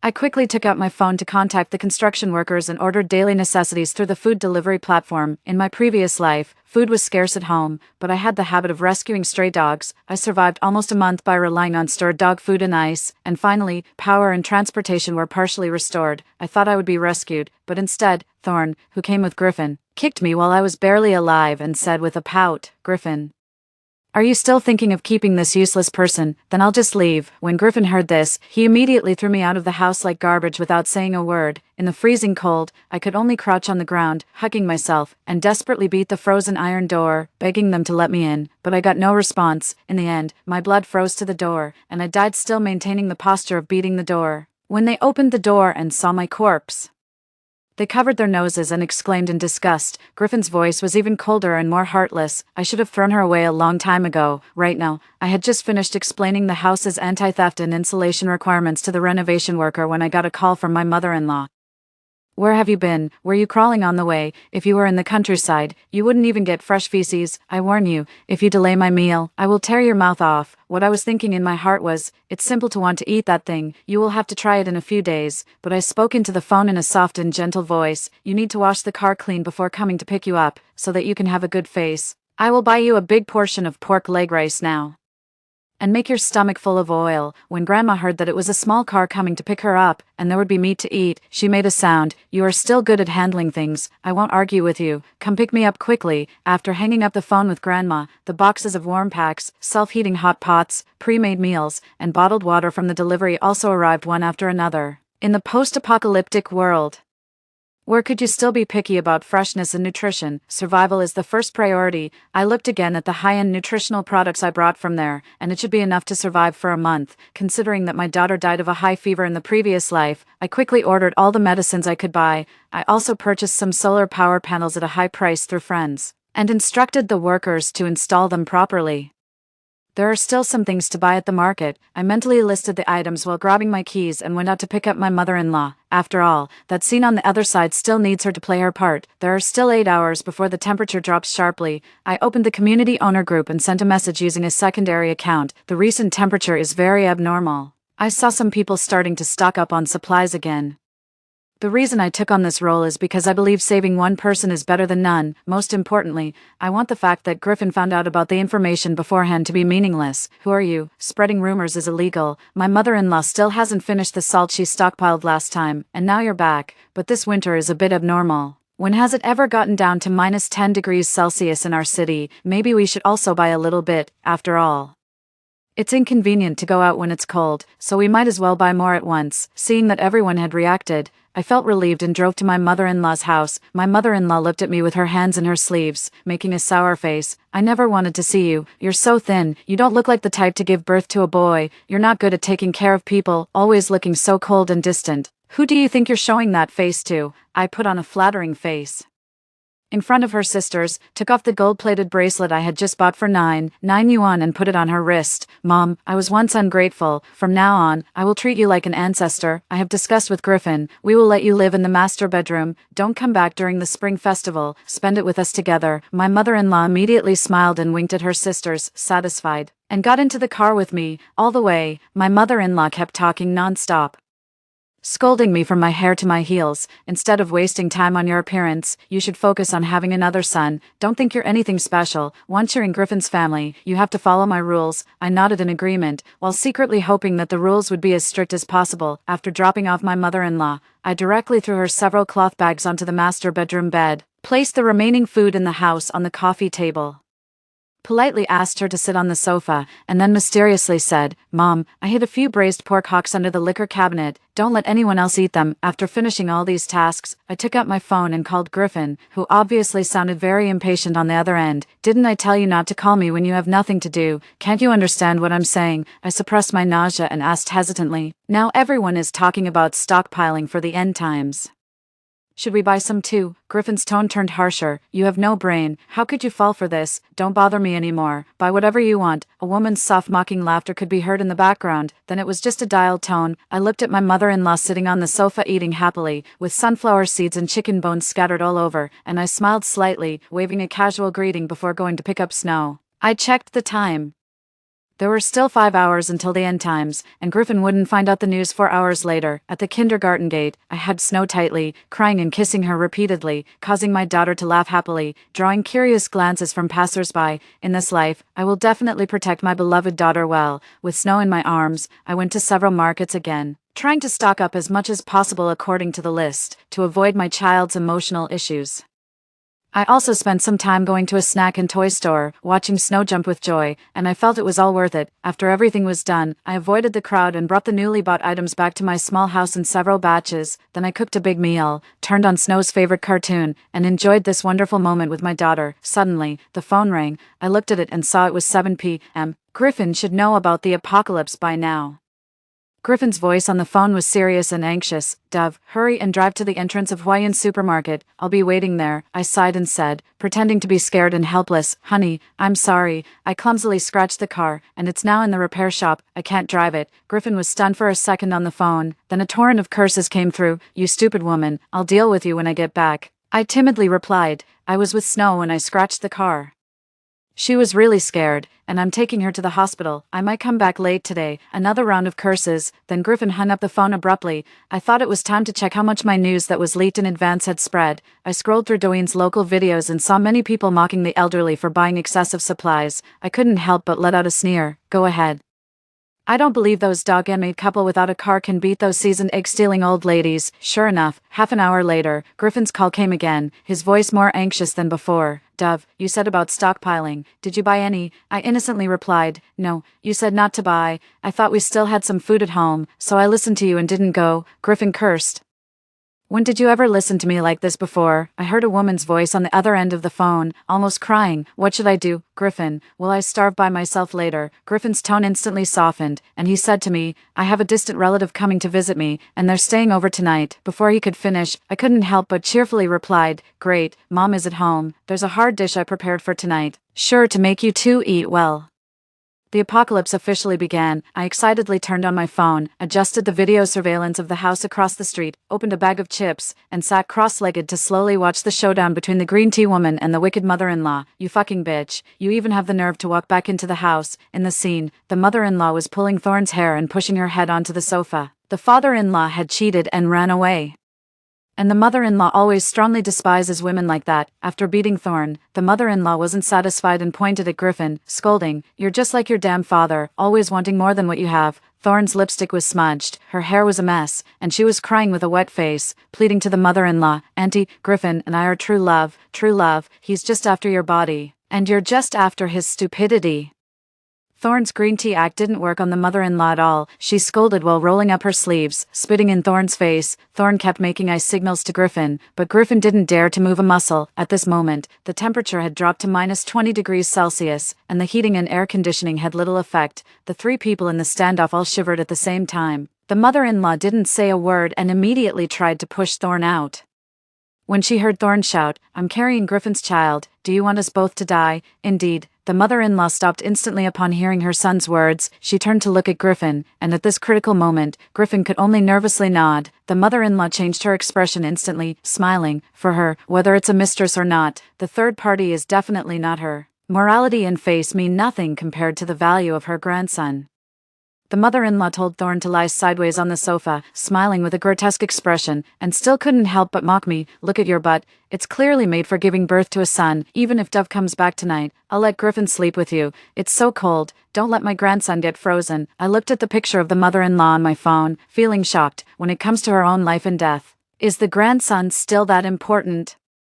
The mother-in-law smiled and told Griffin to prepare all the hard dishes from the fridge to nourish Thorn, but Griffin dared not. In this apocalyptic world, they hadn't had time to stock up, and the food in the house was eaten one meal at a time. Griffin quickly took the opportunity when the mother-in-law wasn't hitting anyone to sort out the food in the house: several heavy-flavored chicken leg jerky, dry melon seeds, overly sweet-filled biscuits, and heavy oil and salt dishes like braised chicken with peanuts and wife's lunch slices are stored in the refrigerator. At first glance, it looked good, and the mother-in-law was drooling, rushing to put the wife's lunch slices on the stove. In the end, they only ate this one dish that night with Griffin's intervention. After they finished eating, their bodies finally warmed up a bit. Thorn sat between the mother-in-law and Griffin, smiling, and the family really seemed to be having a warm and happy time. I can only say, you have a big heart. See how long you can laugh. I put down my phone, got up, and took out the health pot to boil a pot of red date ginger tea to warm up. 30 minutes later, the monitor emitted a loud argument. I put a hot water bag in Snow's bed, made myself a cup of ginger tea, and then continued to watch. I want water. Not this sweet water that makes me thirstier. The mother-in-law,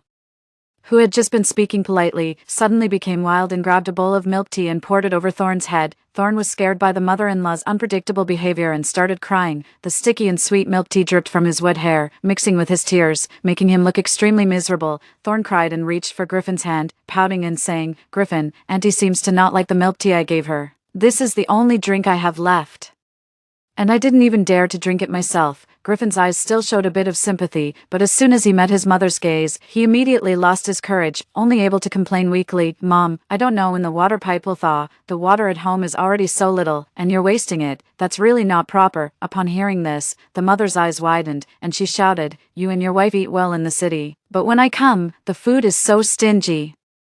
And even drinking water is a problem. Do you want to treat your own mother like this?" The pressure of the apocalypse was on Griffin's head, and his mother was also being unreasonable, so he couldn't help but get angry. "Do you even know what the situation is now? We only have this much food, and you still want to be the empress." The mother hit the table hard and roared back, "If there's no food, why don't you go buy some? I just want to drink water." Griffin burst out screaming and pulled his mother to the window. Outside, heavy snow had almost buried the first floor, even though the electricity was still on. The thermometer in the living room showed the temperature had dropped to -30 degrees. As Thorn approached the window, the milk tea on her head froze, and she quickly stepped back. The mother-in-law finally opened her mouth, looking terrified, and then suddenly collapsed to the ground, crying loudly, "I shouldn't have come here. This is trying to make me die here. Where's Dove? She hasn't come back yet. Tell her to go buy some food." Griffin finally remembered me, his eyes filled with hope, and took out his phone to call me. I took a sip of hot tea, feeling warm all over, and couldn't help but make a sound of comfort. "Dove, where are you?" Griffin, hearing my deliberate swallowing sound, quickly asked. I covered the phone and pretended to sob. "Honey, you finally found me. I and my daughter are trapped in the hospital and can't get out. The heating and water supply in the hospital are still normal for now, but this snow doesn't know when it will stop, and we can't go back." Before Griffin could say anything, the mother-in-law shouted anxiously, "You go buy some food and drinks right away. Don't stay there living your life. The mother-in-law and husband won't serve you anymore." At that moment, my heart was colder than the temperature outside, and my life and my daughter's life weren't as important to her as a glass of water. "I don't feel like dealing with her." I spoke into the phone. "Hello, I can't hear you," and then hung up. Two women were shouting and surrounding Griffin in the surveillance footage. "That girl is just lucky she happened to be stuck in the hospital." "Griffin, why can she have food and drink? I won't accept that." Griffin, annoyed by the noise, said, "Enough," and waved his hand. Turning away to push the two noisy women aside, he looked out at the snowy window and said to his mother, "Mom, while there's still power, go out and get some snow to melt for water to drink." "Why should I go?" His mother put her hand on her hip, glaring at Thorn. "If someone has to go, it should be that outsider. Does she think she can just eat and drink for free here?" Thorn rubbed his stomach and stood in front of his mother, saying, "If I have to go, I won't be responsible for freezing your grandson." Griffin rubbed his forehead, his expression pained, and could only wrap himself in a blanket, holding a bucket and stepping out of the door. Before leaving, he sent me a message for the first time in his life. "Wife, when the snow stops, come back. I miss you and our daughter." I rolled my eyes and deleted this message that annoyed me. A few days passed, and the outdoor temperature dropped to 50 degrees.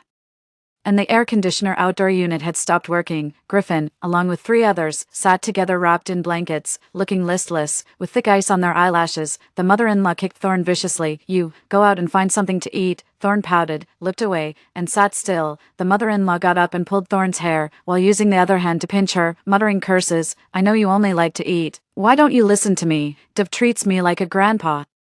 You little mistress, why are you still putting on airs with me?" Thorn had no chance against the old hag, was being choked by the mother-in-law, and didn't even bother to pretend anymore, flailing his hands and shouting, "You old hag, you eat the most, you have so much energy, your son is about to starve, why don't you go find some food? You're a poisonous woman." Griffin had been exhausted by their constant quarreling, and as he listened to their arguments, he didn't even lift his eyelids. And with disgust, moved to the side, took out his phone and called me again, his voice unusually gentle. "Dove, are you and your daughter okay? When are you coming back?" I yawned, looked at the takeout box I had just finished, and replied lazily, "We're fine, we eat well, drink well, just a bit bored." Griffin was stunned for a few seconds, his teeth almost grinding, and spoke in a cold voice, "You're having such a good time in the hospital. My mom and I are about to starve at home." I feigned surprise and asked, "How come?" "We ate plenty at home, and I even left her favorite pork shank in the wine cabinet." As soon as he heard that, Griffin's eyes immediately lit up and he hung up the phone. I saw him on the monitor rushing toward the wine cabinet, excitedly opening the door, only to find a few clean bones inside. "Where's the pork shank? Why are there only bones left?" "Mom, you secretly ate it." Griffin rushed to his mother's side and shouted angrily, his veins bulging. His mother was stunned by his shout and instinctively slapped Griffin. "How dare you? How dare you shout at your own mother?" Griffin, both hungry and angry, was driven to the edge by the continuous provocation and grabbed his mother's neck fiercely. "I'll teach you to eat secretly. I'll teach you to not care about my life." Thorn looked at the cabinet in confusion, and upon seeing the bones, couldn't hide his resentment towards his mother-in-law, and joined Griffin in scolding her. "Old hag. Even her own son she betrays, she's not fit to be a mother, let her go out to get food. Who told her to secretly eat it behind our backs?" The mother-in-law looked at her son in disbelief, her eyes almost popping out of her head. She kept hitting Griffin's hand to try to break free and explain herself, but she couldn't even say a word, only making muffled sounds. I was watching the surveillance camera, and I couldn't help but open a bag of chips, leaning forward involuntarily, the plot I had set up. Of course, I had to watch it carefully. When the mother-in-law turned red in the face and her strength was fading, Griffin finally let go. He coldly threw a quilt in front of the mother-in-law, his voice icy as he said, "Go get food. Dev said there's some at the hospital, bring it back for me, or you won't be allowed in." The mother-in-law was still catching her breath on the floor, without even a chance to resist, was pulled by the hair by Thorn, who was laughing coldly, and dragged out of the door. No matter how she struggled and screamed, the mother-in-law disappeared from her sight, and with the temperature outside approaching 50 degrees, she wouldn't be able to last half an hour. She didn't lose to the green tea and white lotus type, but she lost to her own inhumane son. The mother-in-law's wailing and knocking filled my ears, overlapping with my past self, causing the hatred in my heart to surge again. If it weren't for her, Snow wouldn't have had a fever, and wouldn't have died in my arms in despair. Thorn forcefully closed the door and then clapped his hands. "Still somewhat worried," he said. "Griffin, without one mouth, we can just hold on for 2 more days, but this isn't a solution. What's next?" Griffin had indirectly killed his own mother, and morality no longer held any restraint over him. "Dev is doing well in the hospital." Griffin's voice was icy, and I inexplicably shivered. Griffin took out his phone to navigate, preparing to search for the optimal route to the hospital. Suddenly, in the navigation's history, he saw addresses like Hengen Building Materials Market, Shiching Solar Energy Service Center. Griffin frowned, and against his better judgment, opened a food delivery platform, where he also saw a large number of orders placed a few hours ago. Griffin seemed to have an idea, and his chest heaved violently with anger, biting his teeth as he called me for a video call, while waiting for me to answer. He paced back and forth in the living room, muttering to himself, "Damn it, Dove, if I find out you're behind this, I'll kill you." As I watched Griffin's furious face on the monitor, I suddenly smacked my forehead. Oh no, I was too rushed and forgot that I share several accounts with him. I didn't dare to answer the video call, and Griffin sent me several messages in a row. "Honey, where are you? Mom is in bad shape. If you don't come back and bring me something to eat, I won't make it either. Please answer the phone. I miss you and our daughter. You wouldn't let Snow grow up without a father, would you?" He kept sending messages, so I just put my phone on silent. Seeing that I didn't respond, he kept flipping through his phone, then curled his lips and laughed unusually in the living room. "Griffin, why are you laughing?" Thorn looked at him, trembling with fear. "We're saved." Griffin laughed wickedly while looking out the window. At the same time, I also received a message from him. "Dove, I know where you are hiding. Get your food and drinks ready, and welcome your husband." My heart skipped a beat, and I quietly went to the kitchen to hide a fruit knife in my pocket. At this moment, all the household appliances chimed and turned off, and the entire power system finally crashed.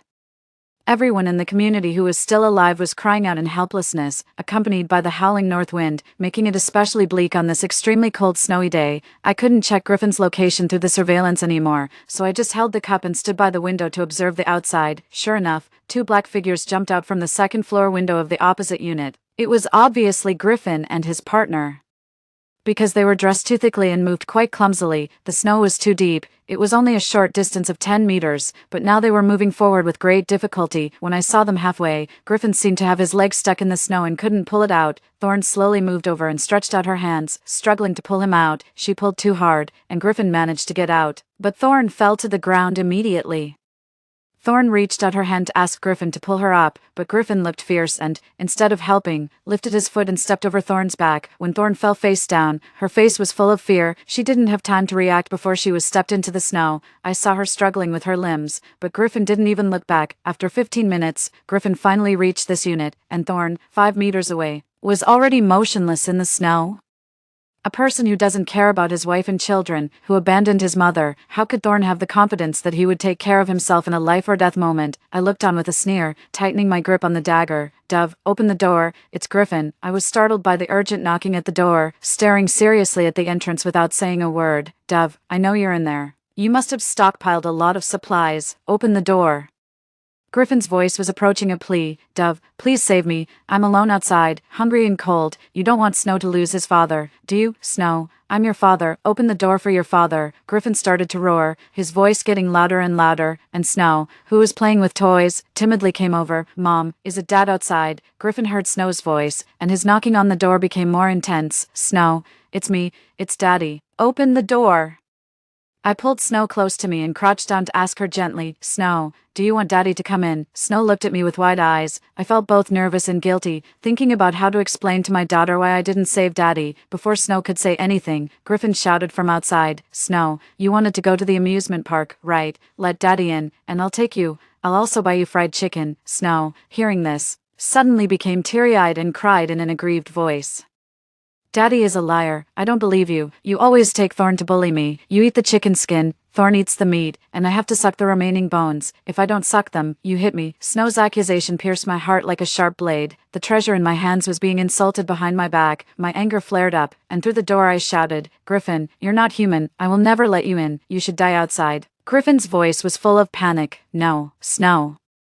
Thorn's aunt has already been thrown out. She should die outside. Can you and your mom forgive me?" Snow buried her head in my arms, and I held her tightly. 10 minutes passed, but I still didn't open the door. Griffin finally lost his composure and, from somewhere, found a heavy object to constantly hit the door. Another 10 minutes passed, but the door remained unmoved. Griffin's strength gradually faded, and although he kept shouting, his actions with his hands became noticeably lighter. "Dove, I know I was wrong about Thorn. Please forgive me. Once this cold spell is over, we still have to live together. We can start over, can't we?" I couldn't help but mock him. "Who gave you the confidence that I would start over with you? I'd rather buy a male dog." Griffin's voice outside the door grew weaker, and his knocking became lifeless and gentle, barely audible. "Save me." At that moment, Snow suddenly brought a small stool and carefully opened the cat eye of the inner security door.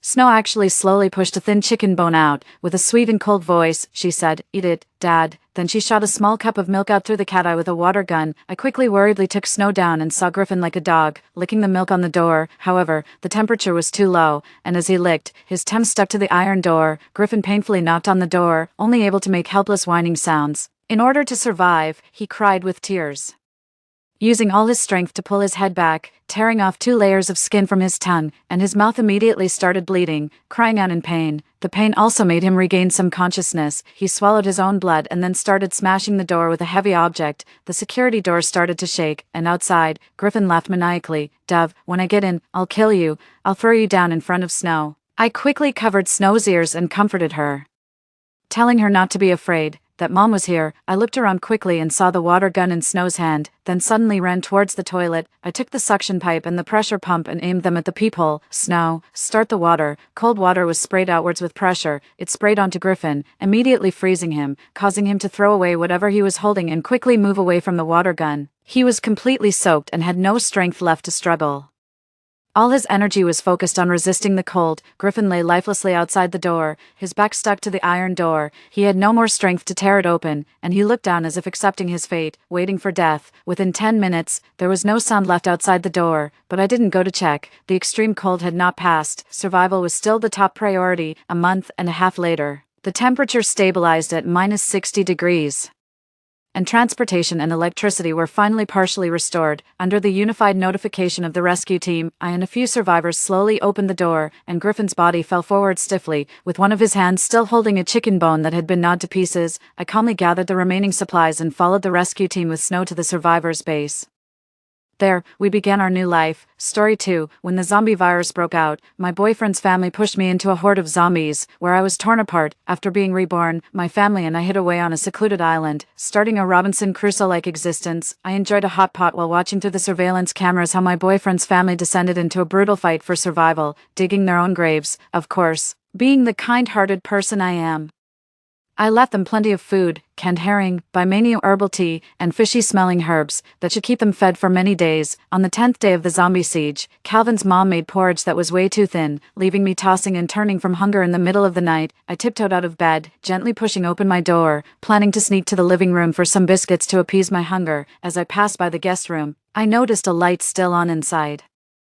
Calvin had mentioned that his parents were into healthy living. Were they still awake at this late hour? I heard intermittent noises coming from the crack in the door. A proverb says, 2 tigers cannot share one mountain. Calvin's mom, Mrs. Lou, said shrilly, capturing my attention. What did she mean by that? This villa belonged to my family, and just 10 days ago, they had come over uninvited to visit just as the outbreak occurred. It was my family who had taken them in.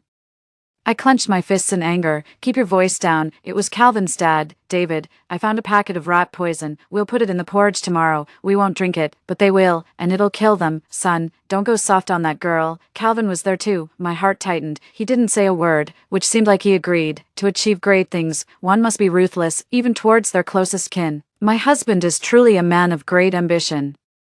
I trembled with anger and fear as I listened to these words at the door. I had to hold myself back from making any noise. No, I needed to quickly inform my parents and discuss our next steps. I slowly backed away, intending to quietly make my way to the stairs and up to my parents' room on the 4th floor. Damn it, drank too much porridge tonight. I need to pee, Mrs. Lou said as she pushed open the door, and I was caught off guard. Facing her directly, in the darkness, Mrs. Lou's face, baring her sharp teeth, was even more terrifying than any zombie I had seen in the past few days. After a moment of silence, she stared at me intently. Wendy, you heard everything, didn't you? I didn't hear anything, Auntie. I tried to deny it, but my trembling voice probably gave me away. I saw Calvin and David closing in, cornering me on the 3rd floor balcony, with a horde of zombies gathering below. With all my might, I yelled towards the 4th floor, "They're poisoning us.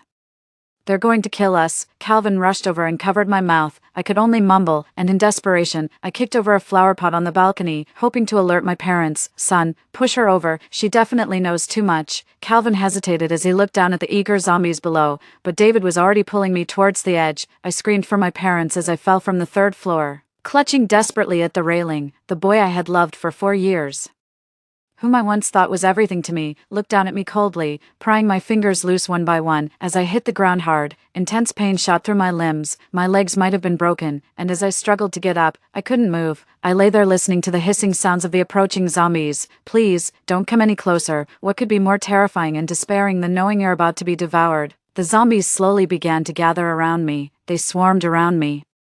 Intense, unimaginable agony radiating from my limbs. More than a dozen zombies tore at my flesh from various angles, yanking at my innards. I let out a chilling scream that I couldn't have imagined coming from myself. They were eating me. The pain was excruciating, but gradually, it subsided. It hurt so much, I suddenly woke up, drenched in sweat. The pain from the dream felt disturbingly real, unlike any I had ever endured before. I gasped for air, my heart still racing from the nightmare.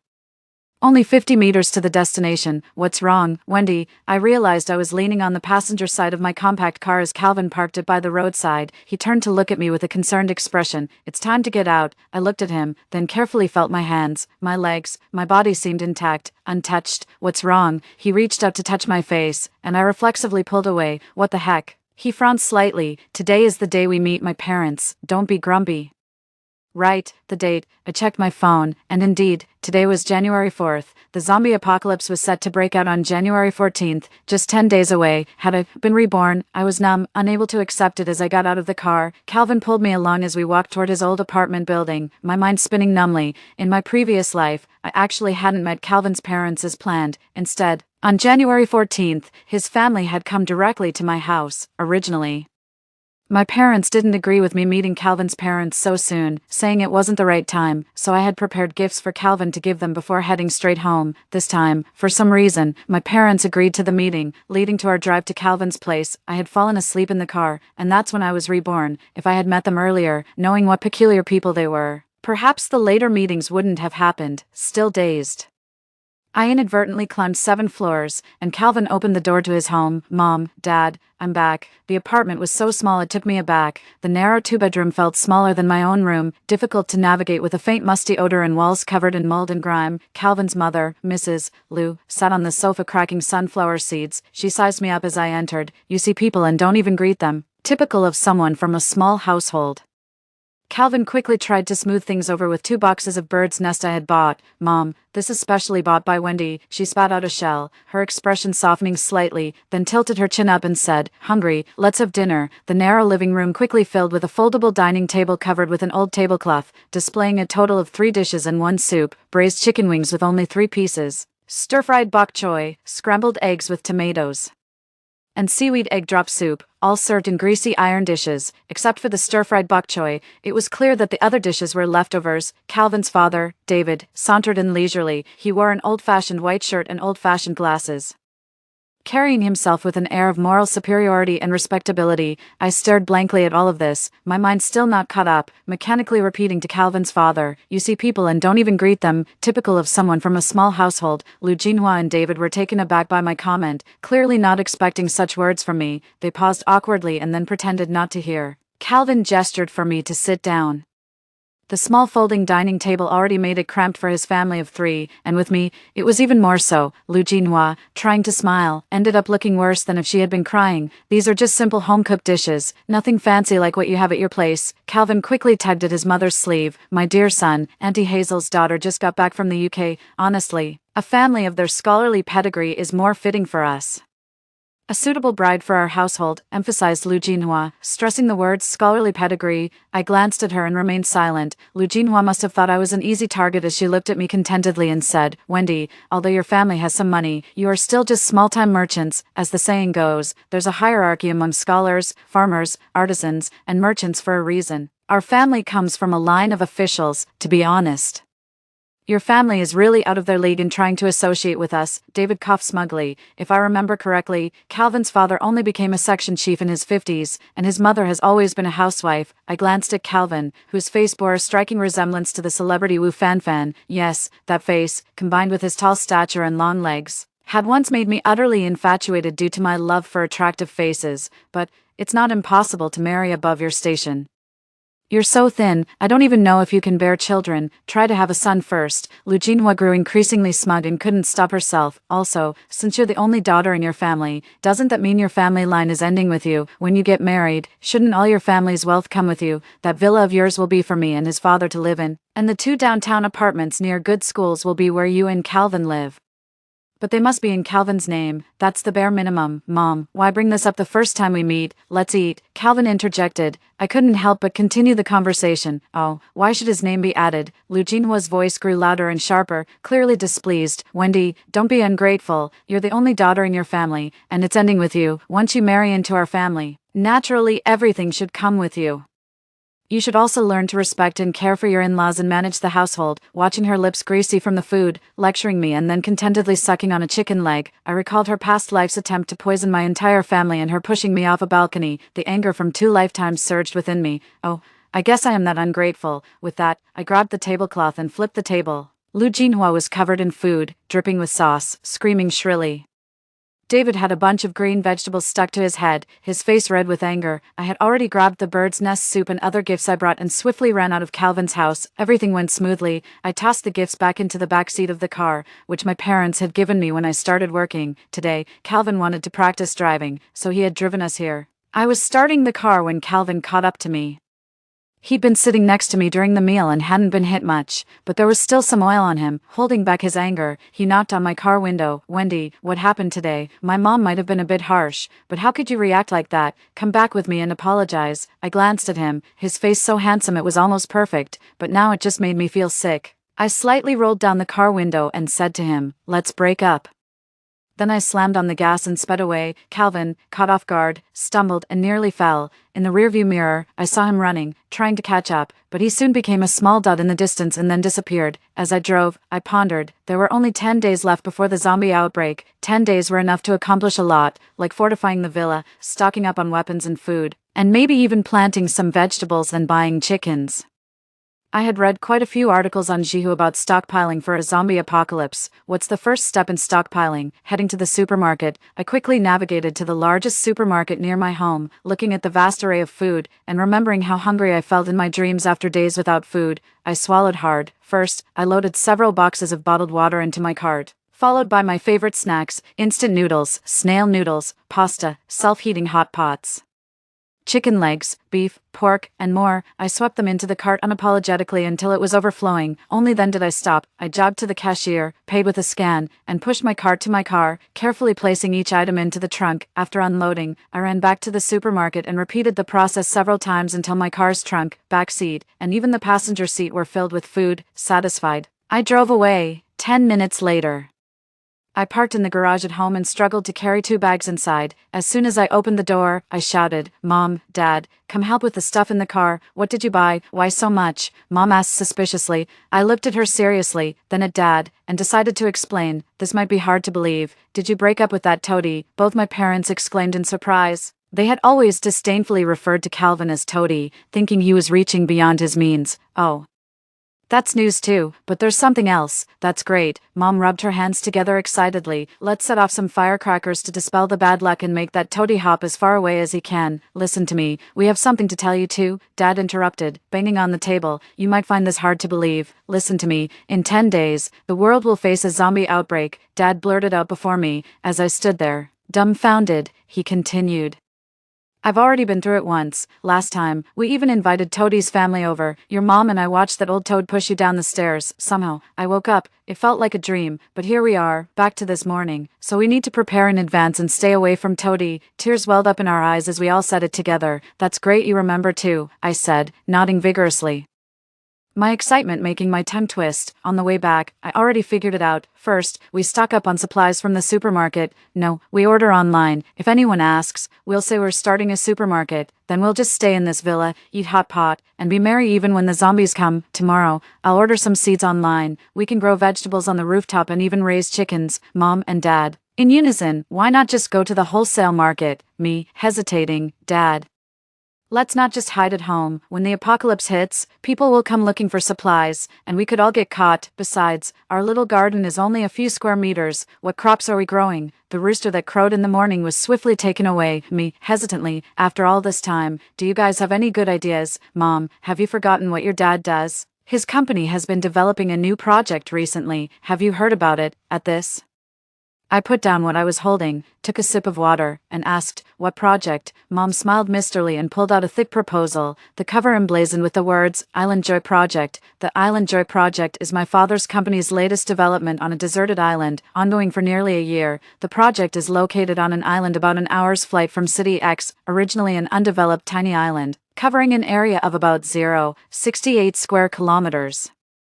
It will feature vegetable gardens, orchards, chicken farms, restaurants, hotels, and other leisure facilities. Visitors can dine, stay overnight, pick crops, feed chickens, fish, barbecue, and enjoy farm-style activities. They can also partake in various seaside activities nearby, such as speedboating. Most of the restaurant and barbecue ingredients will come directly from the island's own farms or the sea. My parents suggested we could transform the already constructed Island Joy project into our apocalypse fortress. So far, there's no evidence that zombies can swim, and since the island is surrounded by sea on all sides, it naturally keeps the zombies at bay. Since it's a newly developed deserted island, it's not even marked on the map, which is perfect for hiding from other human dangers, not just zombies. I was so excited I jumped up. Could there be a more perfect stronghold for the apocalypse? Now, the most important thing is to retrofit the island and stock up. Once we've prepared, we plan to trick my grandparents, my aunt's family, and my uncle's family into coming to the island. My maternal grandparents have passed away. My parents, once architects and now owners of a construction company, are personally revising the blueprints. This afternoon, they will head to the island to start the modifications and repairs, and me, I'm in charge of stocking up, with the tasks divided. I moved the items from the car into the house, feeling ravenous. The sensation of a burning stomach from hunger in my past life returned, and I immediately drove to a nearby snack street. I went straight to my favorite sauté noodle stall, ordering a load of toppings: abalone, oysters, lobster, squid, fresh shrimp, pork, duck blood, duck tendons, tofu, almost one of everything. The stall owner was stunned. When served, the bowl was piled so high with ingredients it was nearly overflowing.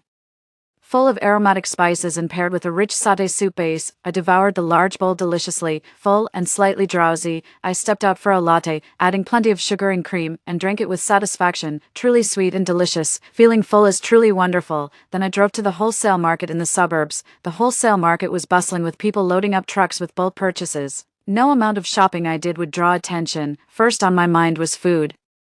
While the island could support fishing, animal rearing, and crop planting, we still needed storable food and spices. Next were daily necessities: bathing products, toilet paper, sanitary pads, etc. Also, warm clothing, blankets, and more. Not knowing how long this virus might last, and being a hoarding enthusiast, I planned to stock up as much as possible. On my first shopping trip, I carefully approached the staff, explained my intentions, and ordered various flavored canned fruits: 50 cases of peach, 20 pineapple, 20 strawberry, 20 bayberry, and 10 cases of other assorted fruits, 50 cases of luncheon meat, 50 cases of beef, 50 cases of chicken, 100 cases of compressed biscuits, 100 cases of various flavored milk powders, 50 cases of honey, 50 cases of pasta, 100 cases of various flavored drinks, 50 cases of various chocolates. Here's the translated content: 20 boxes each of pork cuts and beef jerky, 20 boxes of Sichuan-style hot pot base, 20 boxes of assorted flavored potato chips, 20 boxes of various flavored instant noodles, 100 boxes of baijiu, Chinese liquor, 20 boxes of tea, 20 boxes of dried bamboo shoots, 20 boxes of assorted nuts, 20 boxes of various preserved fruits, 20 boxes each of different condiments including cooking oil, salt, soy sauce, vinegar, sugar, MSG, chili, and Sichuan peppercorns. I purchased a particularly large amount of salt, totaling 200 boxes, as it has many uses beyond being an indispensable seasoning,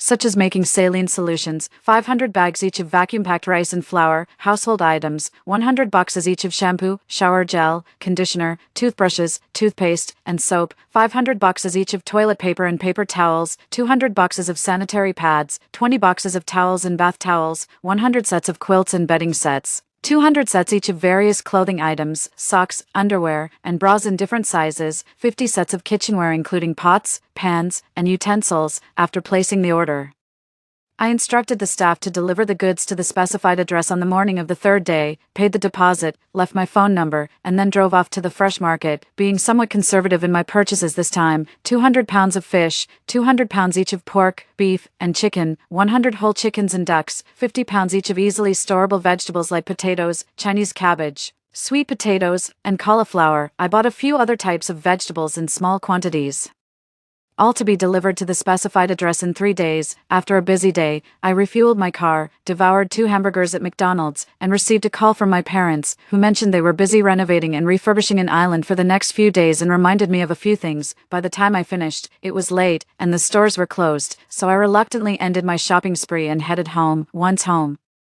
I couldn't rest early but started searching on my computer for supplies needed for survival in a post-apocalyptic world and carefully categorized them. I chewed on my pen, thinking that there was still too little time, and wondered about the progress of my parents' renovations. Eventually, I fell asleep at my computer desk. Zombie virus outbreak countdown, 9 days. The next day, I woke up with back pain, but couldn't afford to rest. After hastily eating something, I was about to head to the market when I suddenly received a call from my grandmother. Wendy, it's been a long time since you visited your grandparents. I've made your favorite braised chicken. When will you come to eat? Braised chicken is my grandparents' way of saying we miss you.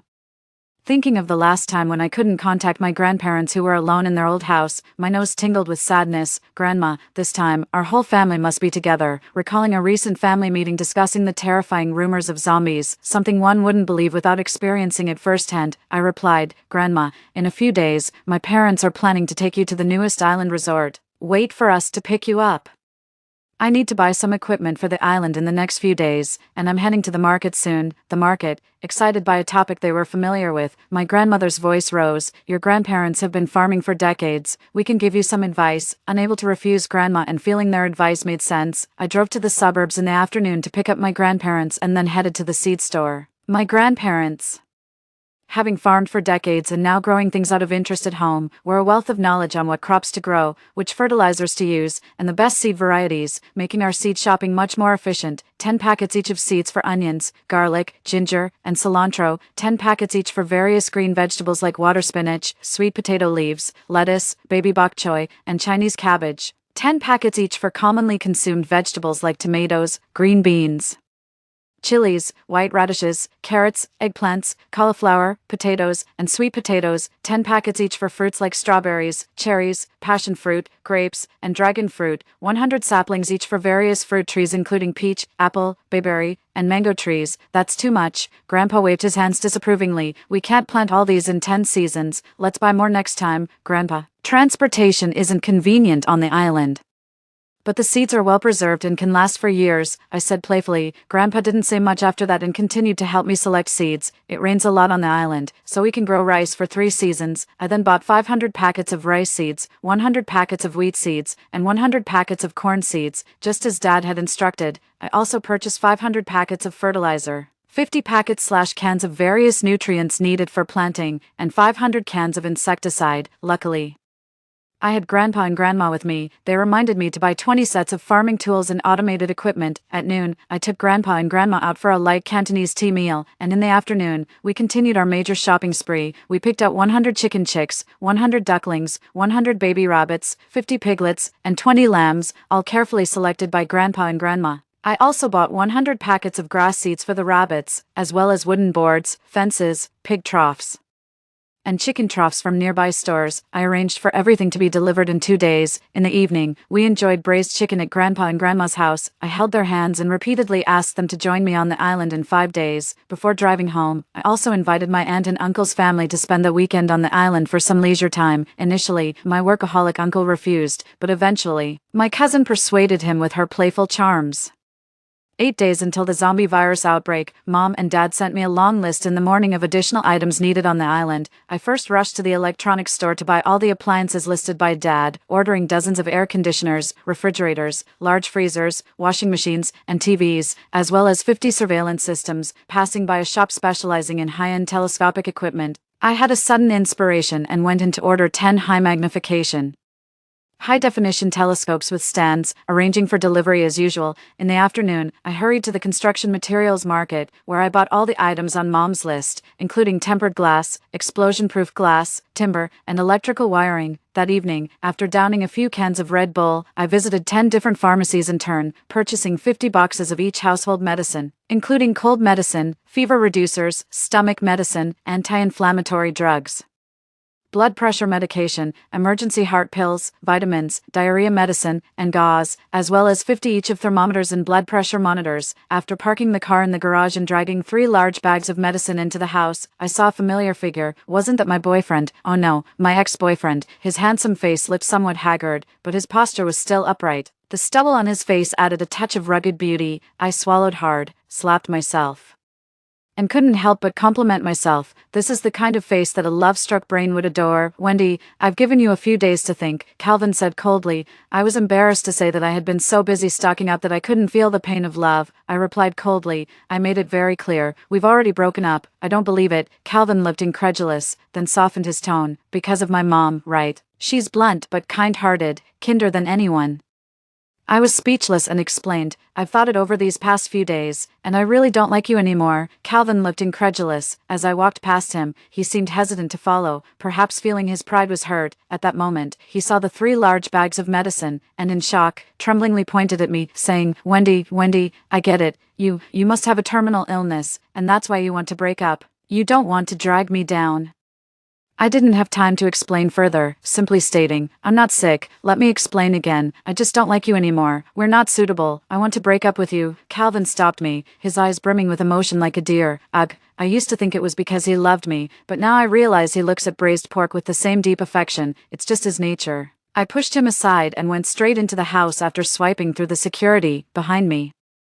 I could hear his agonizing roar reminiscent of Ma Jingtao. "No, it's because you're terminally ill. You want me to give up hope? No, rest assured. No, I won't." After entering the house, I packed the medicines into a large box. When I turned around, I saw Calvin still standing outside the villa's fence, his handsome face paired with his agonizing cries and a faint deep expression.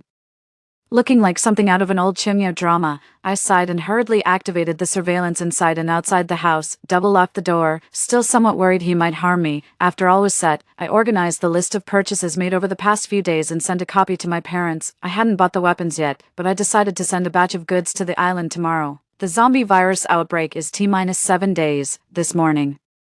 I was relieved to see that Calvin had already left. Still uneasy, I checked the surveillance to confirm that he had left shortly after yesterday and hadn't returned. Feeling reassured, I headed to the dock with the medicines. My uncle was already waiting for me at the dock and smiled when he saw me. "Wendy, you're pretty early today." Managed to get up. I scratched my head sheepishly. My uncle was running a small shipping company and was personally navigating the boat to the island. As we didn't want others to know about this route, he seemed relaxed, obviously unaware of the real purpose behind my parents and my trip, thinking he was just helping out with shipping. Soon, the first batch of my ordered goods arrived. Several dockworkers helped with packing and loading the ship. My uncle and I rolled up our sleeves and joined in. Even so, it took a whole morning and noon to load all the goods. In the afternoon, my uncle and I set sail for the island.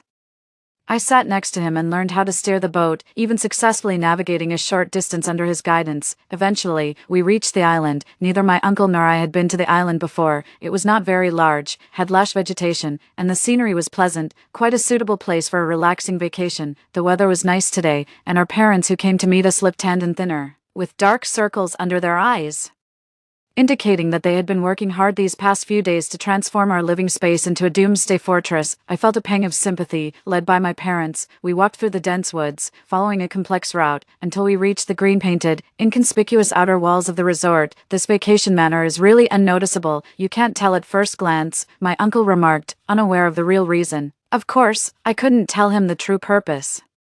The manor was well hidden among the trees, making it difficult to notice even if someone came to the island. We used a truck to transport the goods from the boat to the warehouse, which was converted from several unfinished buildings. There was also a former farm-to-table restaurant's cold storage on the island, perfect for storing the fresh meat, vegetables, etc. I had purchased. Together, we managed to set up pens for pigs, chickens, sheep, and rabbits, and moved the restless animals into their new homes. Only then did we breathe a sigh of relief. We kept busy until midnight, and both my uncle and I stayed on the island. Zombie virus outbreak T-6 and 5 days. These 2 days have been extremely busy as the construction projects on the island were nearly completed. My parents paid the construction crew 5 times the usual wages plus a bonus of 5 months' salary, urging them to go home early.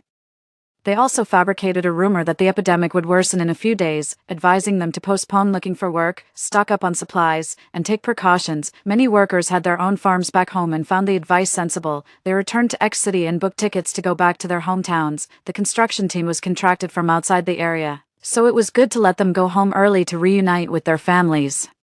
My parents and I also sent similar warning messages to our relatives and friends, earnestly advising them multiple times. Some people didn't take it seriously, but most prepared themselves, adopting the attitude that it's better to believe the threat exists than to dismiss it. News of a biting incident in Nanchang appeared, and online comments started suggesting it might be a precursor to a zombie virus outbreak, though it didn't attract much attention from the majority. Therefore, I leveraged my skills as a programmer, using my free time and spoofed IPs to spread numerous anonymous messages online. In the evening, the construction crew left the small island with us on my uncle's cargo ship. With 4 days left until the zombie virus outbreak, we continued to stock up separately. I bought 30 fishing kits so we could fish on the island later, and I also picked up various other household items like scissors, knives, matches, as well as notebooks and pencils to pass the time. I also visited the bookstore to buy books on outdoor survival, agriculture, aquaculture, fishing, fitness, martial arts, and mental health, and bought some fitness equipment too. In a post-apocalyptic world, maintaining a strong body is crucial. I visited several stores for these items because time was tight and the items were limited. I chose not to wait for delivery and instead carried everything home myself. That night, my parents and I gathered back at home. I displayed the items I had bought, packing several large boxes. My mother showed what she had acquired today. She had converted most of our cash into gold bars. She opened the safe, and the room was filled with dazzling light, which nearly blinded me. Excited, I almost knelt down to call her mom before remembering she was indeed my mom, which calmed me down immediately. My father also opened several large boxes revealing various sizes of long and short blades, including samurai swords suitable for chopping zombies, which reminded me of the sword-wielding characters from The Walking Dead, and small sharp knives for personal carry. In other boxes, there were brand new crossbows and bolts, 20 sets in total. The last few boxes contained dozens of shiny shotguns and bullets, which left my mother and me speechless. It took me a moment to muster, "Dad, you're too incredible. How did you manage to get all this, inappropriately?" The doorbell rang at that moment. We quickly stashed away the items, and from my surveillance camera, I saw Calvin and his mother, Lu Jinhua, stubbornly at our door. I overheard them whispering through the monitor, "Son, that girl won't last long, right? She's always loved me. It makes no sense for her to suddenly break up with me. I saw her buying a lot of medicine, and she looks unwell with severe dark circles. She must be terminally ill. This toady really has a frog's brain.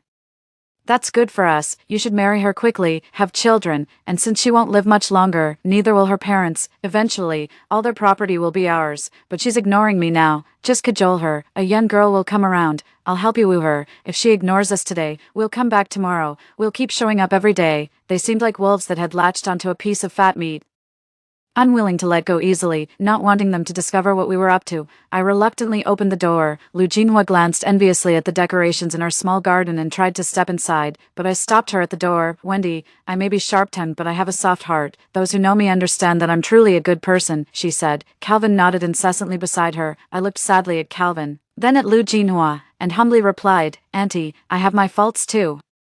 "It's wonderful that you can forgive me. That's what a sensible child would say," Lu Jinhua said with a greasy smile. "Where are your parents? Are you free today? Let's discuss our wedding plans," I suggest. I quickly nod in agreement. Yes, after we get married. I want to have a son soon, cook and clean for you, and take care of uncle and aunt. But what?" Calvin anxiously continues. "I don't care about your illness. I speak seriously. It's not that.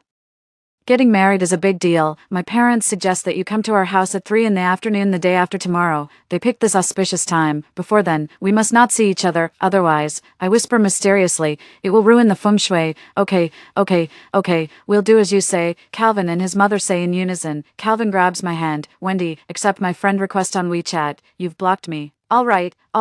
I gently shake off his hand, feeling a bit nauseous, but still manage a smile and agree. "It's late today, Auntie. Calvin, you should rest early too, dear daughter-in-law. I'll come see you again in a few days." After seeing them off, I quickly lock the door securely. Only after confirming through the surveillance that they have left do I feel relieved to go back inside and continue packing. With only 3 days until the zombie virus outbreak, my parents and I pack all our luggage into boxes.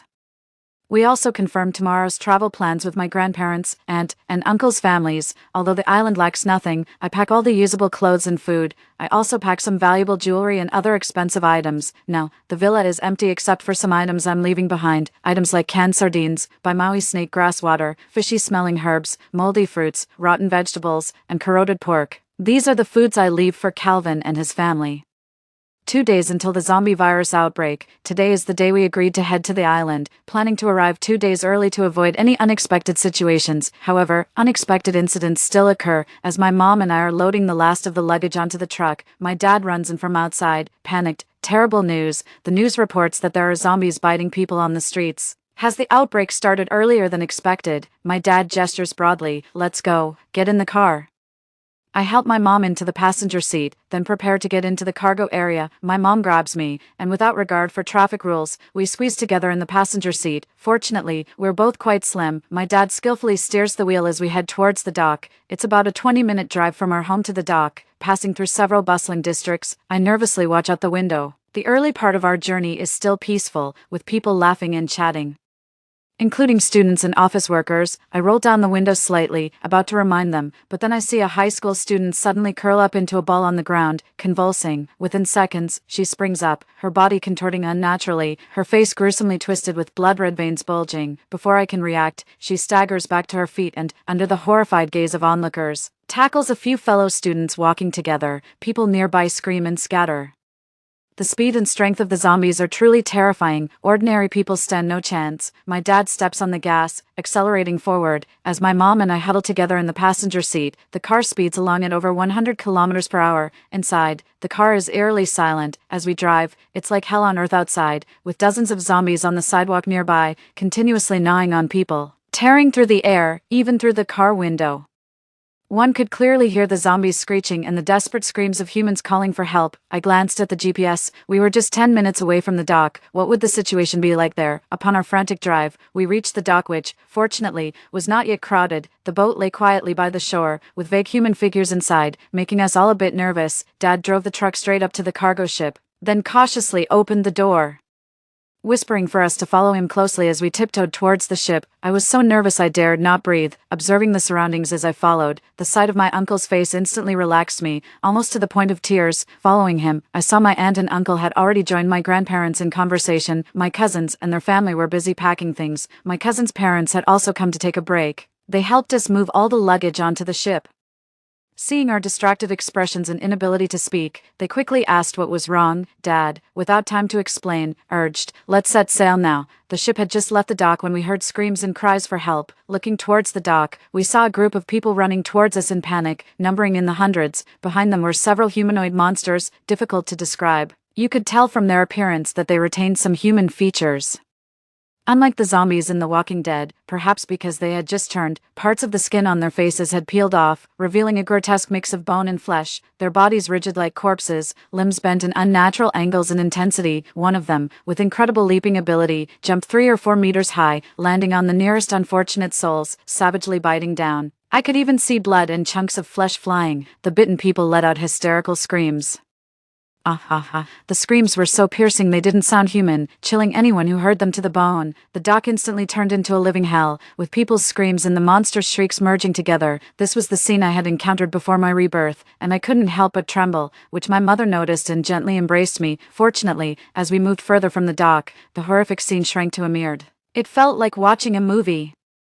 But I knew this was real. The sea was calm, as if we were just on an ordinary vacation. The cabin's radio broadcasted news of the horror event, just like before my rebirth, reminding everyone to stay home, stock up on food, and wait for rescue. The day after the zombie outbreak, I woke up at 10 in the morning on the soft white bed. I hadn't slept this well in days. The hotel on the island was decorated like a luxury hotel, so my room was also well appointed with a king-sized bed, luxurious and soft, with plenty of entertainment options. I changed my clothes and walked out of the room. The table was set with breakfast, sweet porridge, steaming egg pancakes, sugary frosted millet cakes, cold jellyfish salad, Szechuan pickled vegetables, and various pickles. I couldn't help but feel tempted. Grandma came out with a beaming smile. "Just heated it up, and you woke up." Everyone else went to patrol the beach. I was waiting for my treasure to wake up. Grandma is wonderful. I immediately started eating heartily. Delicious. So tasty. Yesterday, Dad had set up a duty roster for everyone, apart from my grandparents and my pregnant cousin. Each group of 2 took turns patrolling the beach, monitoring the hundreds of cameras on the island, and cooking.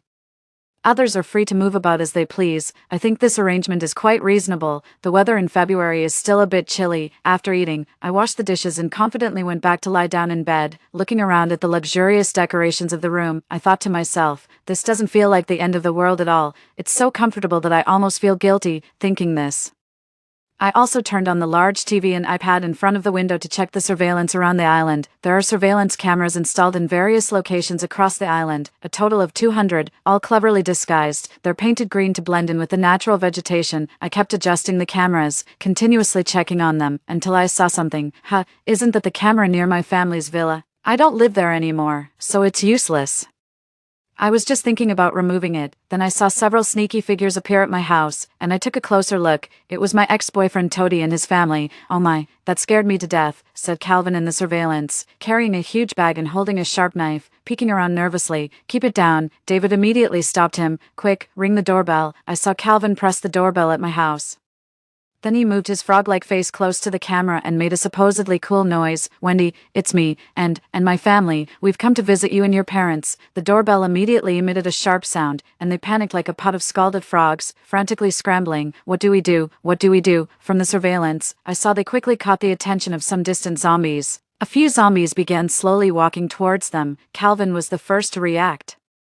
He agilely jumped onto the outer wall of my house and climbed over. David also grabbed the wall, clumsily trying to climb up. The remaining one, Lu Jinhua, who was short and quite overweight, tried to jump up but couldn't make it over the wall. Just as the nearest zombie was about to pounce on her, thankfully, David reached down and pulled her up, but his help came too late. The zombie bit firmly into her right leg, blood gushing out as Lu Jinhua screamed like a slaughtered pig. By this time, Calvin had already climbed over the wall and completely ignored his parents, running straight for my house's front door. Somehow, Lu Jinhua found the strength to swing her kitchen knife fiercely at the zombie, which looked like an old lady and moved slowly. She kicked it down hard, and it fell away. The few zombies that came were slow, jumping a few times but unable to get over the outer wall, while Calvin's family had already run towards my house's front door. In their rush, they hadn't closed it and they ran straight in, slamming the door shut behind them. I switched the surveillance to inside the villa. "Mom, I saw on TV that if you're bitten by a zombie, you have to cut off the infected area quickly to prevent infection." "No, son, husband, please, if you cut off my leg, I'll be ruined," Lu Jinhua cried out, her cries even more agonized than before. "We have to be quick. Calvin, hold your mom down." "I'll do it." David had already made up his mind, taking out an axe while Calvin firmly held down Lu Jinhua. Lu Jinhua, already in poor health and having lost a lot of blood, couldn't struggle at all as Calvin pinned her down. David raised the axe, but it was too blunt and a bit rusty. The first chop didn't cut through, and he had to strike again. "Screw this pain. Stop chopping." "Yeah." Lu Jinhua tried to scream, but Calvin covered her mouth, silencing her. After several axe blows, her leg still hadn't been severed. The flesh was a bloody, gruesome mess, and the sight was unbearable. Overwhelmed by the pain, she eventually passed out. I couldn't bear to watch any longer. Burying my head deep into the blankets, I couldn't help but let out a sneaky laugh. Soon, my phone was bombarded with calls and messages, all from Calvin using his parents' phone. He first questioned where I had gone, why I wasn't at home, and why there was no food at my place. Forget food. There was nothing at all. He then demanded that I hurry back with food, followed by a string of vulgar insults. I immediately blocked all his contact details. Looking up at the surveillance, I saw they had turned my house upside down. Unfortunately for them, there was nothing left in my house. Lu Jinhua's injured leg was wrapped in gauze, still seeping blood, sitting on the ground, eyes closed. She wailed. "You said Wendy's place had stuff. We risked coming here because of that, and now my leg is." David pulled out a crumpled pack of cigarettes from his pocket, took one out, and smoked fiercely, silent amidst Lu Jinhua's cries. Calvin, agitated, said, "How was I supposed to know? And now her phone is unreachable." He made another call, which showed busy since I had blocked him. Instead, he started blaming his mother. "It's all your fault. We have no supplies at home. We couldn't last a few days. That's why we had to go out looking." Yes, before the reset, his family had lived without worries at my place, and even so, they had planned to wipe out my family. Lu Jinhua sharply yelled, "It's all your fault, David, always a low-level clerk, making pennies. Do you think running a household is easy?" Then she started pushing and hitting David while crying. Suddenly, David stood up and slapped Calvin. Calvin hit back just as fiercely. I watched with interest as they fought amongst themselves. Just as my dad knocked on the door to remind me it was time for lunch, the grill sizzled with roasting meat. Our whole family gathered around the table, enjoying a harmonious meal while chatting. I wrapped slightly charred pork belly seasoned with plenty of cumin and chili powder and fresh lettuce and swallowed it in one bite. The mix of greens and fatty meat was incredibly delicious. I grabbed a roasted mushroom, sipped some soup first. It was exquisitely flavorful, then slowly chewed the mushroom in my mouth. My uncle boasted about the fish he had just caught from the sea today, perfectly spicy and flavorful from the oven. We couldn't wait to reach out with our chopsticks. The skin was crispy, perfectly roasted, with the inside still tender, dipped in slightly spicy sauce. It was just right. That lunch had us all feeling pleasantly full. On the third day of the zombie outbreak, we began farming, under the guidance of our grandparents, who had ample farming experience. We first made sure the soil was nutrient-rich to ensure good plant growth. We changed into old clothes, put on hats, selected suitable land on the island for cultivation, cleared the weeds, then moved mixed fertilizers, nitrogen, phosphorus, and potassium, and fungicides from the storage, continuously turning the soil to ensure even mixing. All these efforts took us an entire day. By evening, everyone was exhausted. After washing up, I turned on the surveillance to check on the situation at home. Due to her wound, Lu Jinhua suffered from an infection. She developed a high fever, struggling to get up, and called out with her hoarse voice, "Water, water, water." However, Calvin and David showed no intention of taking care of her. Sitting indifferently in the living room, they were probably running out of the food they brought from home, and now they were worried about the pile of herring cans, Hediotis diffusa water, fishy herb, and moldy fruits and vegetables they scavenged from my house.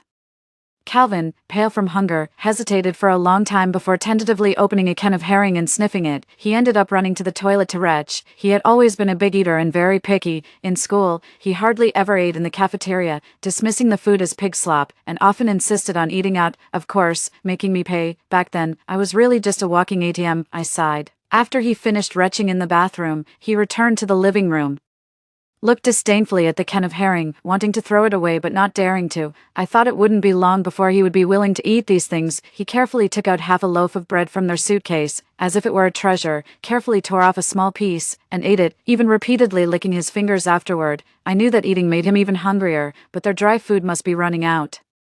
So he carefully packed the bread back into the suitcase and swallowed hard as he looked at it. Then he ran to the kitchen to drink a lot of water, trying to stave off the hunger in this way. Meanwhile, my mother's cheerful voice came from outside my door. "Baby, your uncle caught a lot of fish again. Come and enjoy some delicious fish hot pot." Day 4 of the zombie outbreak. Continuing yesterday's work, we selected some easy-to-grow, short-cycle seeds, onions, ginger, garlic, cilantro, sweet potato leaves, spinach, lettuce, cabbage, small cabbage, mustard greens, crown daisy, cucumbers, chili peppers, etc. We planted them one by one in the soil and watered them thoroughly, and the morning passed in this way. My uncle, the fishing champion, along with my cousin, caught a lot of fish again. We couldn't possibly eat all these fish, so my father and the others built a fish pond to keep the surplus fish. In the afternoon, we cut the potatoes we bought, still covered in soil, into pieces and buried them in the ground. Potatoes, being tuberous, if successfully grown, could be expanded for planting, providing a good staple food if wheat and rice didn't grow well. Day 5 of the zombie outbreak. The saying "many hands make light work" is true, especially with the guidance of my grandparents, who had decades of farming experience. More than 10 of us collaborated to continue reclaiming wasteland and planting. We planted a large area of pasture for the rabbits and sheep. We also planted rice and wheat to feed us and the poultry. Although we had enough food stored to last us several years, we aim not just to be consumers in the apocalypse but producers as well. Day 8 of the zombie outbreak. We planted various types of fruit trees on the perimeter: peach, apple, bayberry, mango, and others, as a reserve of fruits, and when these trees grow tall, they can also provide camouflage for our fortress. These days, everyone became busy, dealing with pests, fertilizing, caring for livestock, and patrolling. In addition to these tasks, we also set aside time to exercise. My uncle taught us various self-defense techniques, set up targets in an open field, and we practiced shooting and crossbow archery. I was busy until late at night. It was only when I lay in bed, getting ready to sleep, that I remembered to check the surveillance to see how my ex-boyfriend Calvin and his family were doing. When I first turned on the surveillance, I got a shock. It looked like they had all turned into zombies. Upon closer inspection, I realized how drastically Calvin had changed in just a few days. His cheeks were sunken, his complexion ghostly pale, a stark contrast to the handsome young man he was just days ago. I watched as he weakly crawled to the table and shakily picked up a can of sardines he once despised. With a spoon, he took a bite, closed his eyes, and swallowed. I could see his throat move as he fought the urge to vomit, but he forced himself to keep it down. Then he hobbled to the kitchen and gulped down a large glass of water. Calvin's mother, Lydia, was in worse shape. She was delirious with a high fever, shouting incoherently. Her cries, along with the eerie hissing and scratching noises I could hear through the surveillance, had attracted the attention of zombies. I switched the camera to view outside the villa. A few zombies had already stealthily infiltrated and were at the doorstep. More and more gathered, drawn by the scent of blood and Lydia's screams, and they began to repeatedly and forcefully slam against the villa's entrance door. Perhaps due to extreme hunger and delayed reactions, Calvin and his father David noticed the zombie attack later than I did. For the first time, I saw sheer panic on Calvin's face. The sounds of zombies banging and howling terrified him to tears. He curled up in a corner of the room, shivering, as if hiding could make him invisible to the zombies. Although David was trembling with fear, he managed to regain composure and quickly gagged Lydia to stop her from screaming. Then, I overheard a quiet conversation between father and son in their room. Calvin, crying, said, "Dad, they're gathering in numbers. What if they break the door down? I'm so scared." David, gritting his teeth, replied, "If it comes to it, we might have to throw your mother out to draw the zombies away."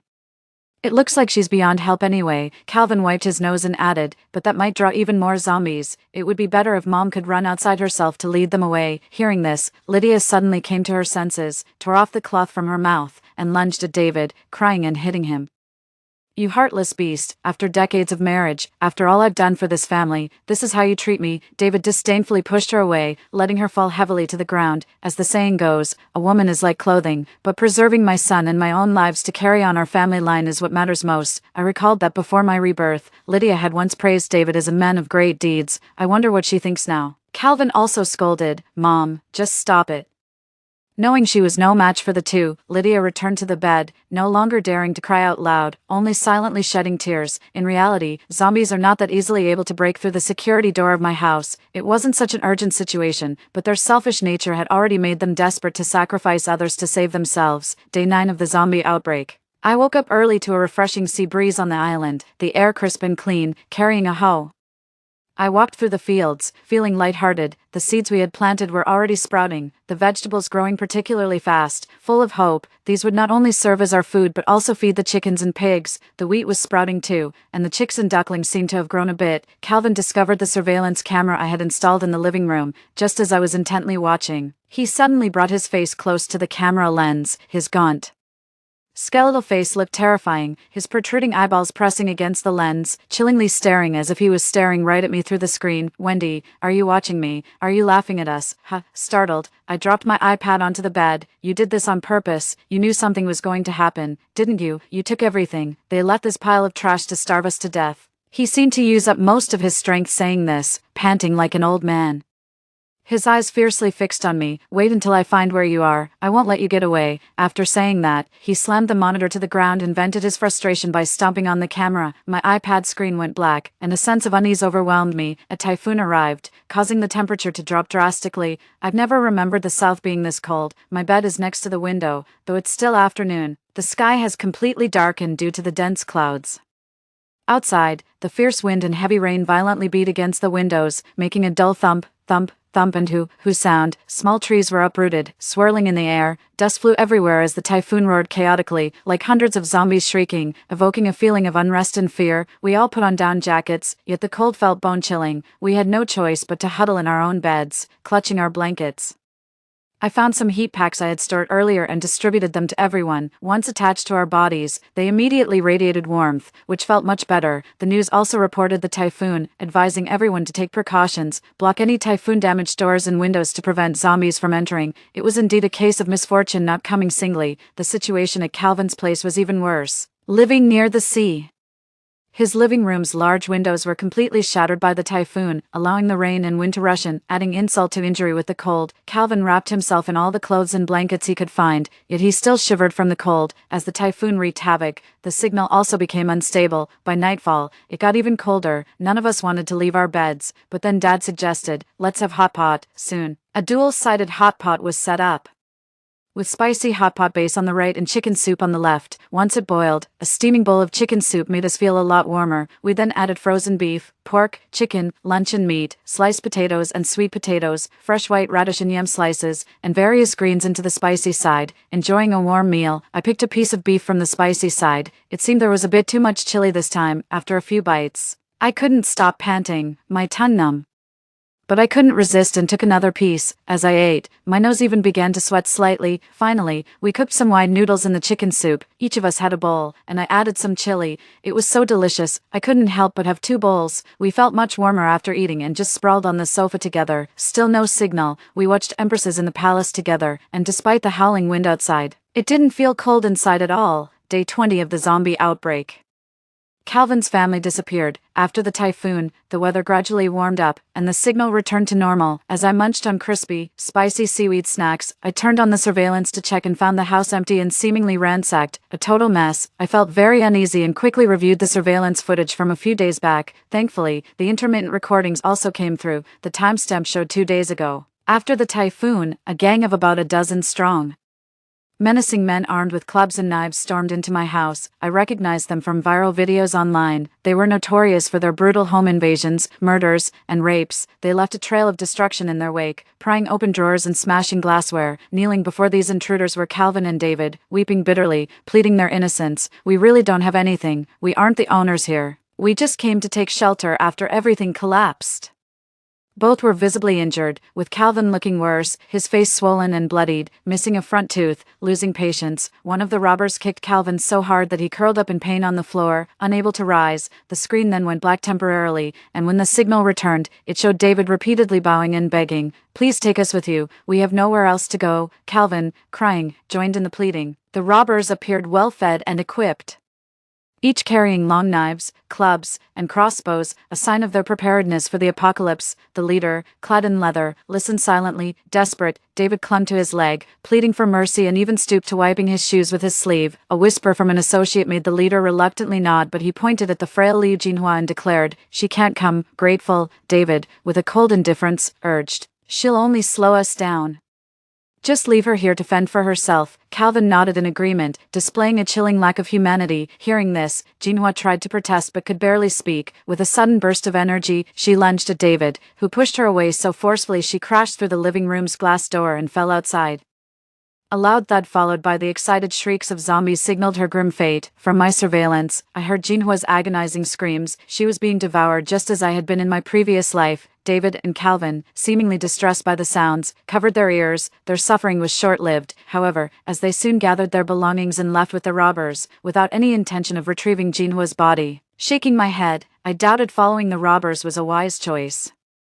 But they were clearly desperate. I then turned off the screen, planning to feed the chickens since my cousin's wife was expecting, and more poultry would be needed for her postnatal care. Day 83 of the zombie outbreak. From my vantage point at the base, I scanned the island with a high-precision telescope. It was spring, and we were busy planting seeds, hoping to grow more grain despite having enough food. Suddenly, something at sea caught my eye, a boat. I zoomed in, trying to see how many were aboard, and to my shock, recognized Calvin and David among a few others who had previously robbed my house. My heart raced. Were they heading to our island? Did they know our situation? What was the state of their weaponry now? I quickly informed my family to take shelter back at the base and kept watching, reminding myself to stay calm as sweat soaked through my clothes. Family members quickly gathered together. In my heart, I estimated that they were still a few kilometers away from us. However, to the naked eye, the small island's conditions might not be noticeable. We had distributed weapons, and after some time training, each of us had become proficient in using handguns. If they landed on the island, we were ready for a fight. My cousin showed a pained expression. Her due date was approaching. Her parents and her aunt, who is a doctor,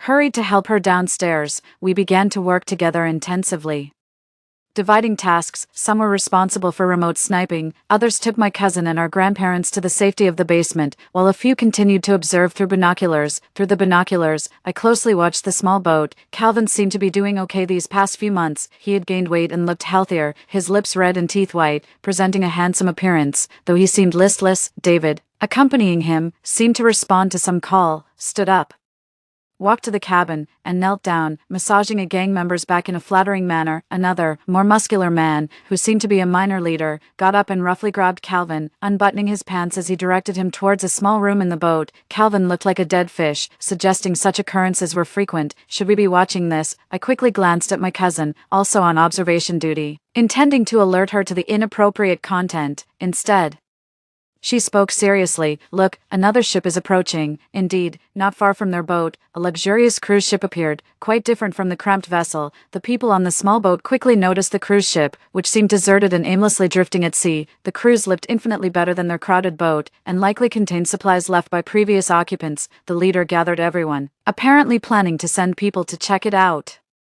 He pointed at Calvin and David. David seemed reluctant, but after being scolded by others, he didn't dare refuse. They armed themselves, donned life jackets, and swam with difficulty towards the cruise ship. David, not a good swimmer, swallowed several mouthfuls of water. Once at the cruise ship, they struggled to climb aboard and started cautiously exploring. As they were investigating, the door to a cabin behind them burst open, and several zombies emerged. It was a zombie ship.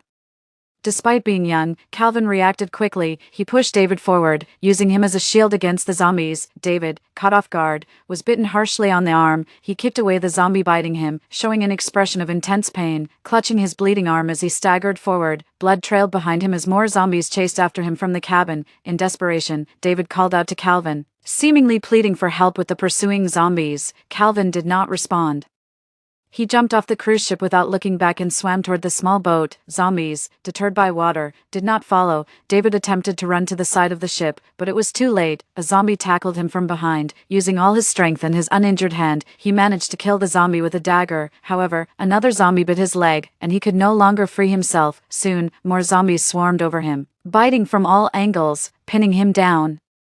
He struggled underneath them, crawling. His leg continued to bleed as he cried out, calling for Calvin. Attracted by David's blood, more zombies surged out from the cabin, quickly overwhelming him until he was no longer visible. The cruise ship was overrun with zombies. We saw hundreds. The pirates abandoned their plan to board the ship and continued towards the small island with Calvin. I heard them mention Small Island and Farmstay. It seemed they were headed there.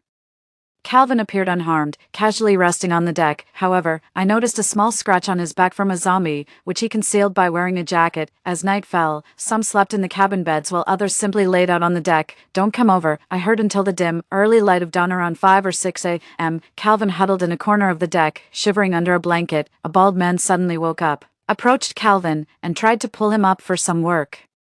Calvin clutched the blanket over his face, refusing to move. Angered, the bald man cursed, lifted Calvin by the neck, and slapped him harshly. Choked by the man, Calvin seemed to faint but quickly turned his head and bit the man's hand. The bald man's scream woke everyone on the ship. Before they could react, Calvin and the newly zombified bald man began a rampage. The zombified Calvin, with exceptional fighting skills, leaped up, dodged an arrow, and pounced on the leader, tearing at him.